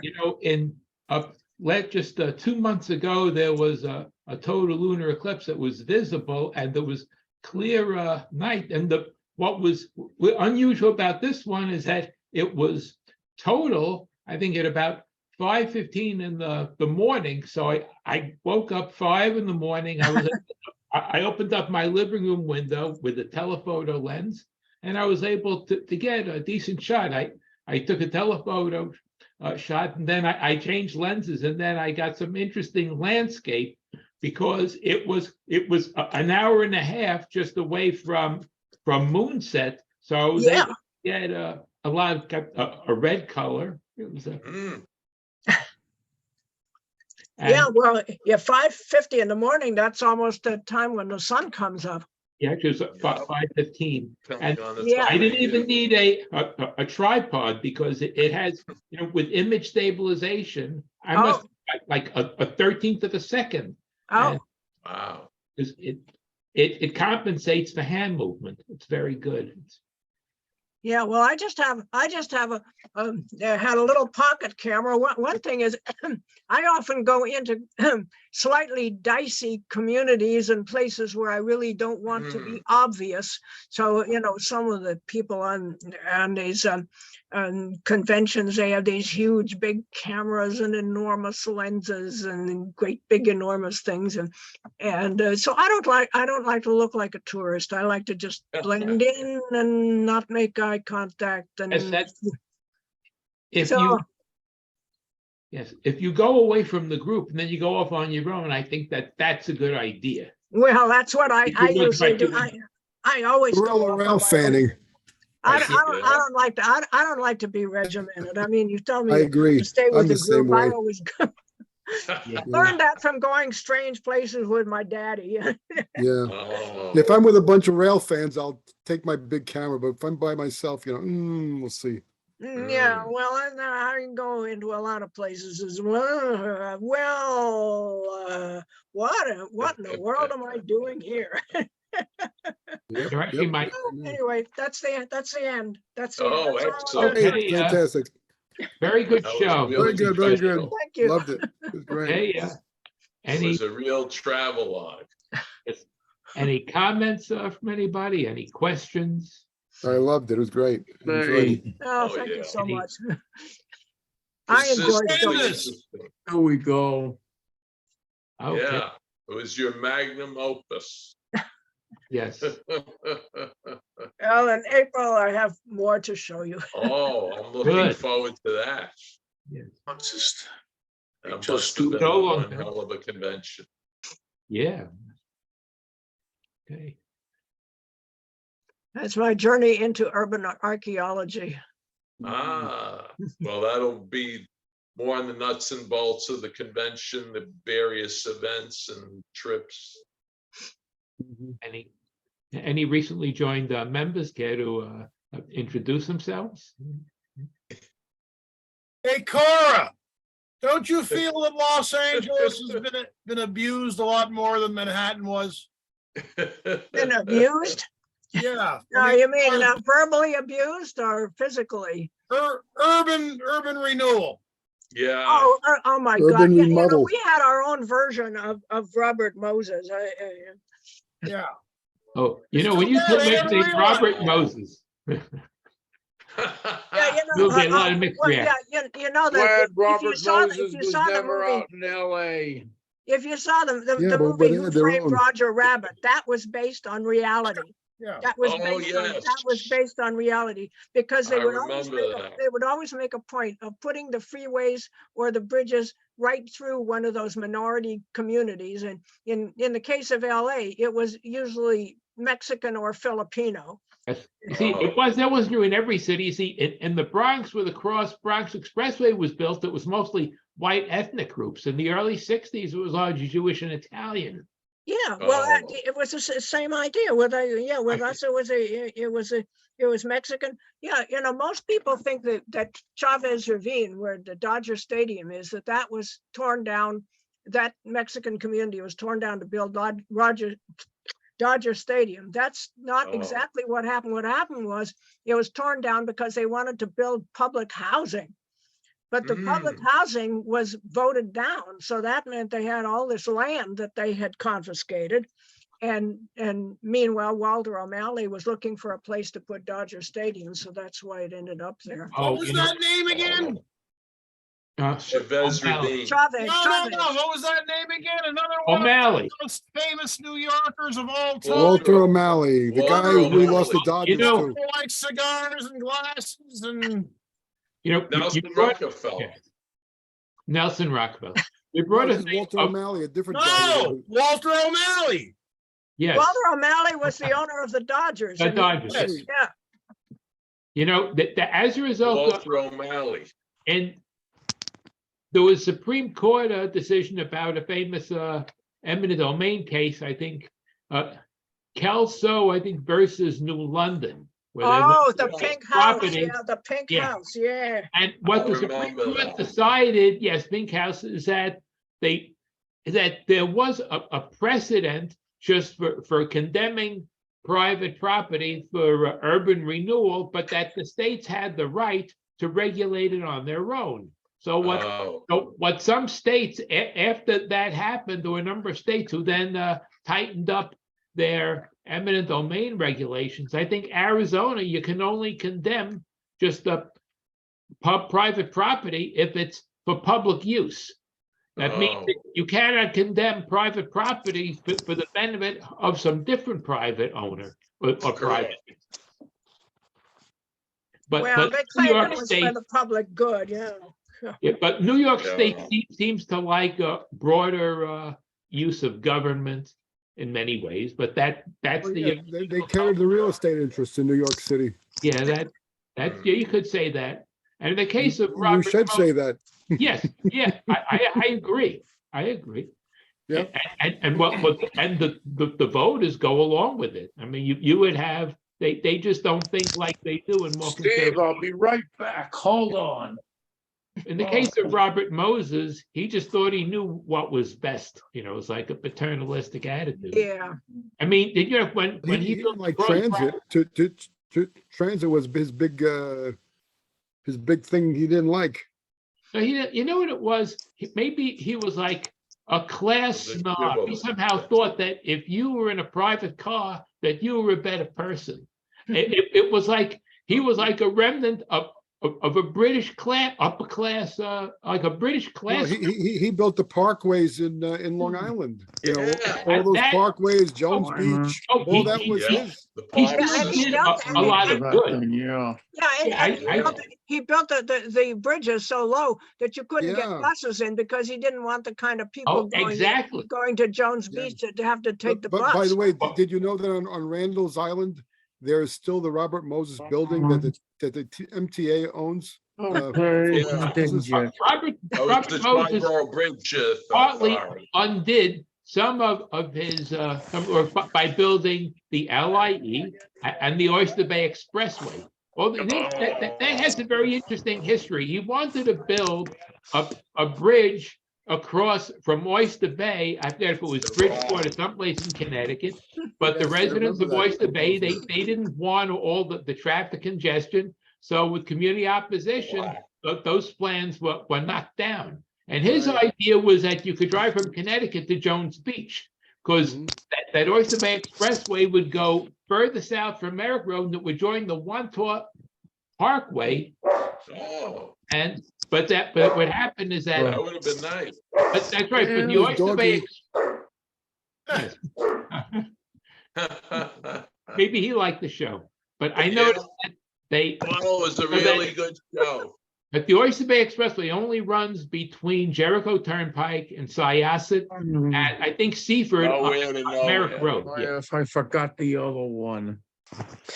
Hi, I got Well- a question about the Madison Grand Central project. Yeah, So I read Still that in Englander. the escalator ride. I is gonna worked on be it for 6 2 years. minutes. Go ahead. Oh, okay, wait, It's gonna be just 2 minutes long. I want to hear Mike's question. Yes, Mike, what were you saying? And I read that the escalator ride is 2 minutes long, and it's Oh, just yes. a real subterranean station.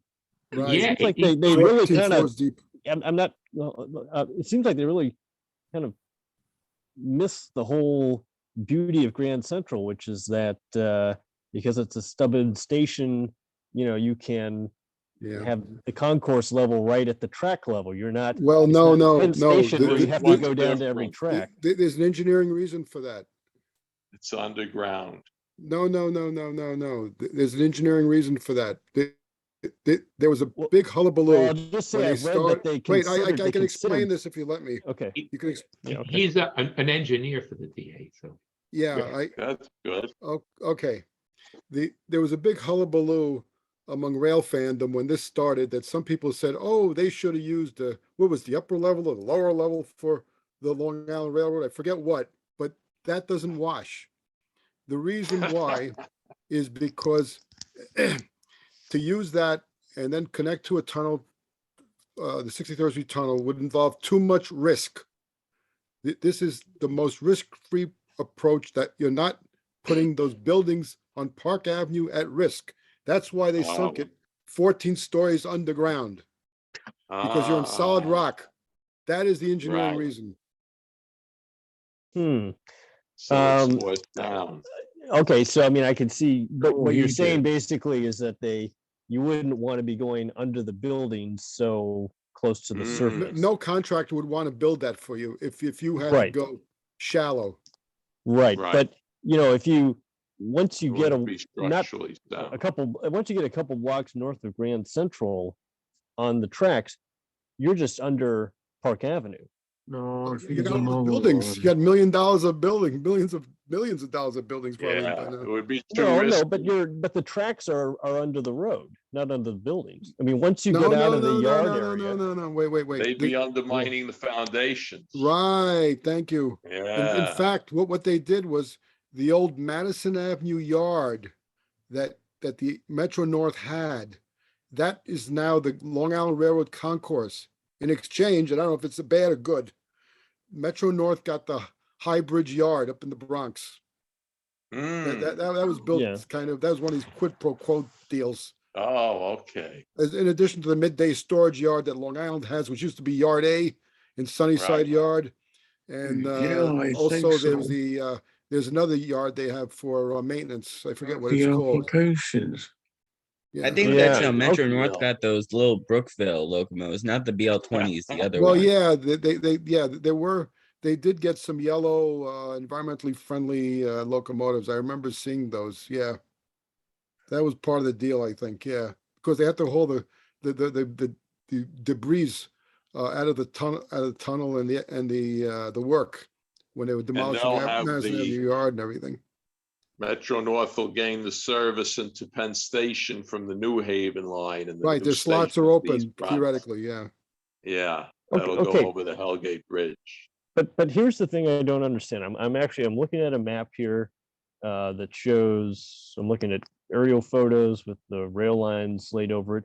And once you get, it looks like north of 55th or 56th, you're down to 4 tracks. And those are right under Park Avenue, you know, Oh, and right tail under the tracks? center of Park Avenue. Yeah, the tail track, that's those tail tracks. Yeah. Well, They but built up to when- 38th Street. Right. Okay. those are pretty Well, I good. don't. Well, what I'm seeing is just the 4 main tracks. But Well, anyways, no, I guess no, what, well, what I'm they're wondering is, 4 on top of 4. Yeah, they're 8. Yeah. In the main part of it, but the tail tracks, I don't know what they built. I don't even. okay, but by a certain point, you just get down to the 4 main tracks that then go Mhm. all the way to, you know, wherever. Well, White Plains. Okay, but what I'm yeah. wondering is, Well, no, could no. they have- Actually, to go across the river, all you have is no, 2. you have, well, Yeah. 4 Oh, no, tracks unless you're in, going 4 to tracks switches into and the all that kind of Bronx. good stuff, but Yeah. Okay, but here's what I'm just wondering is, and I've seen this with other railroad junctions, you know, could they have, I walked the whole tunnel, by the way. I'll tell you, it's fun. Go ahead. okay, Go ahead. what I'm just wondering is, could they have, you know, run some tracks, have some track branch off from this, call it the main line, and first kind of head down, okay? And then only turn away from the Park Avenue right of way once they had reached, you know, an acceptable depth. It seems like that could have been possible without putting any of those building foundations at risk. I don't know I if don't you've know. ever You heard know, anything again, about that. That I was I'm- the designer. The designer's, you know, he had to sign off on that, and it was there. You know, yeah. I can't speak for the designer. I mean, but, part of the issue is Metro North needs the space because, like, on the lower level, because they don't have enough storage space outside of Grand Central, really. Like, they would have to get some more storage space if you're getting rid of, like, if capacity on the lower level. Yeah, Yeah, I well, don't know, the there whole used to be deal the that New was York made, Central yeah. Mott Haven Yard. That was kind of what that was for. I mean, Um, but that's used for other things now too. Well, Metro North kind of let that go away. I think there's still some buildings up there that have the openings under them for tracks. You know, some of those high rises were built to straddle the rail yard that was really disappearing as they were going up. Yeah, But, well, yeah, they had to I- build vent plants and exits and all kinds of stuff Yeah. like that. Hey, Yeah, I don't know, listen, I just listen. think a 2-minute escalator ride is. yeah, I have That yet to sounds like do a that. nightmare. I plan to do Gregory, that next week sometime. Yeah, I'm gonna write it next week, probably on Wednesday. Yeah, I'm Gregory. going Tuesday after work. yeah, Gregory, Yes. since you're listening to the editor for your bulletin, do you want to take a shot at making a thumbnail history for this project? Oh, ESA? Yeah, Yeah, maybe, all right. do it for the bulletin, because I'm sure NRHS is probably gonna have their version. Good idea. And you know that ERA is gonna have a big article Oh, about that please. somebody's writing. Oh, yeah. Okay, so why don't you give it a shot? We could use it. Yeah, well, I'll see what I could, yeah, all right. Okay. Now, last question, and then I gotta go to bed for Cora. Yep. When Cora was in LA, who was the power broker? Oh, boy. Well, the Chandler family had a lot of influence there. They were the Los Angeles Times owners, and they were big movers and shakers. You know, what the Chandlers wanted, the Chandlers got. Okay. Is part two They were in the the money can? people behind it. Oh, part 2 is going to be in April, right? April, right? Part two? No. April, or Part two. March. When is it? It's April Well, 28th. April. Can't Oh, wait. April I 28th. can't wait, lady. Yeah, no, Okay. we can't wait. Have a very good night. Thank you Have very a much. good night, George. It was a George. wonderful show. Wonderful show.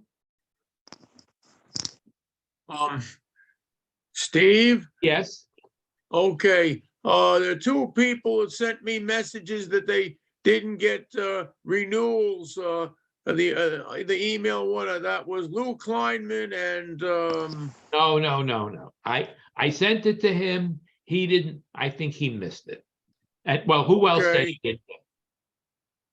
somebody else. I just thought about it for a moment, but well, we'll just have to But then you have a pen and paper and write it down.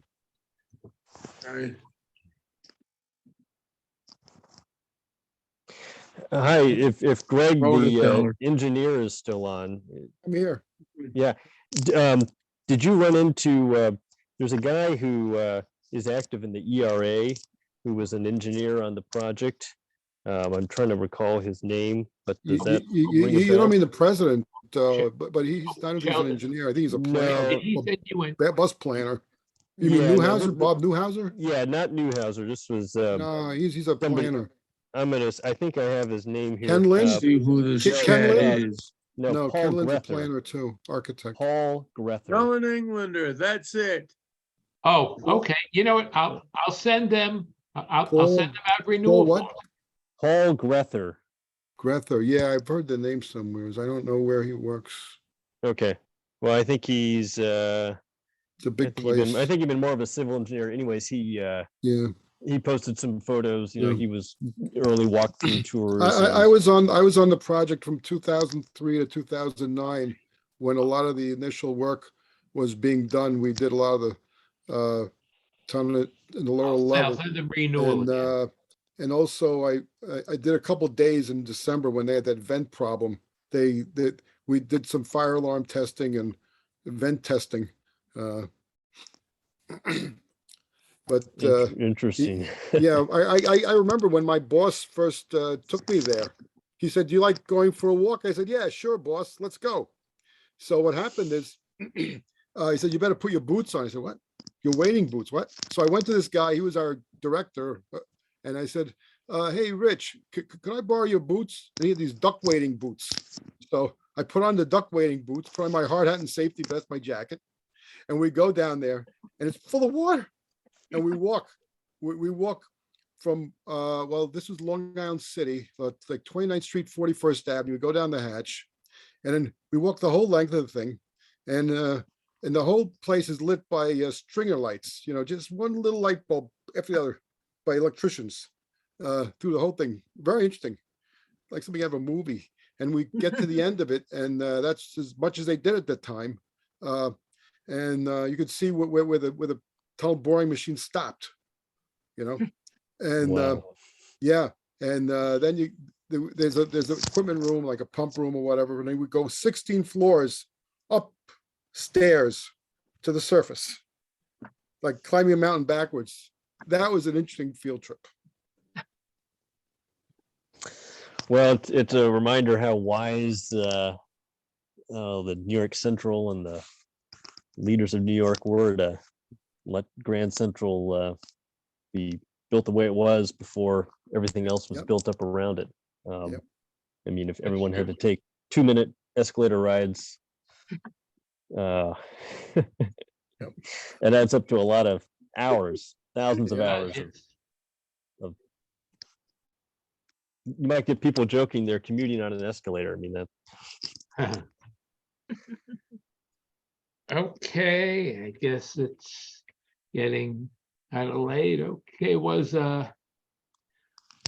very good. It was very enjoyable, an excellent show, and hopefully stay tuned just for part 2 in April.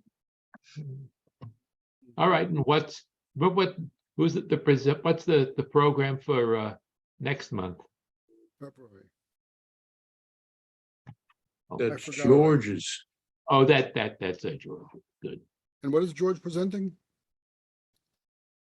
Let me just. I could. I should have written it down. Yes. I know it'll be good. Oh, yeah, it is.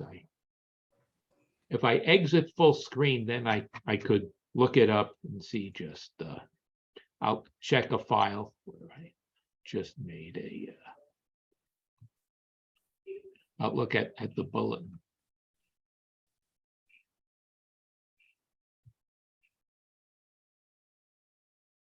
What is March?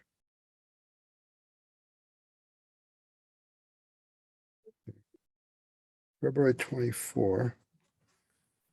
Yeah, February 24th. I'll look in my archive folder.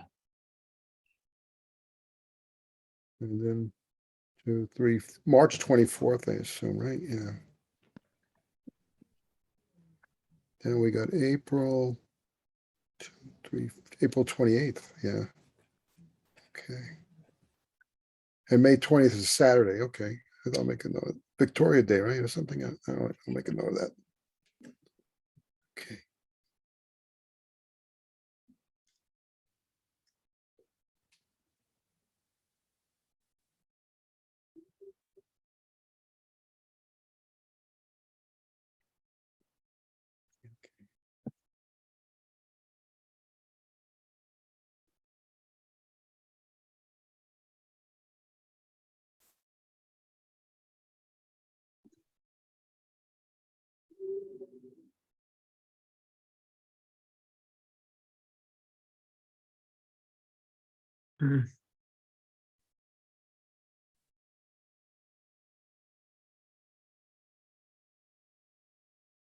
Well, if nobody needs me, I'm going to sign out. So I'd like to Hey, say Sheldon. goodnight to the Oh, rest of you. who have are a good still night. on. I Good think night, Sheldon.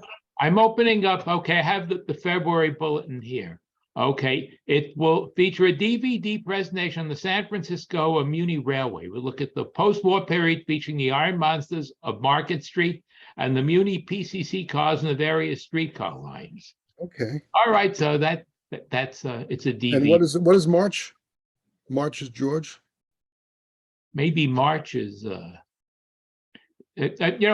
Paul Calca is the program chair. He already just signed off. So I'll have to ask him. Okay. Stay tuned. All right. All right, let me go back to full screen. Okay, guess we'll end it. It's been very All right. good.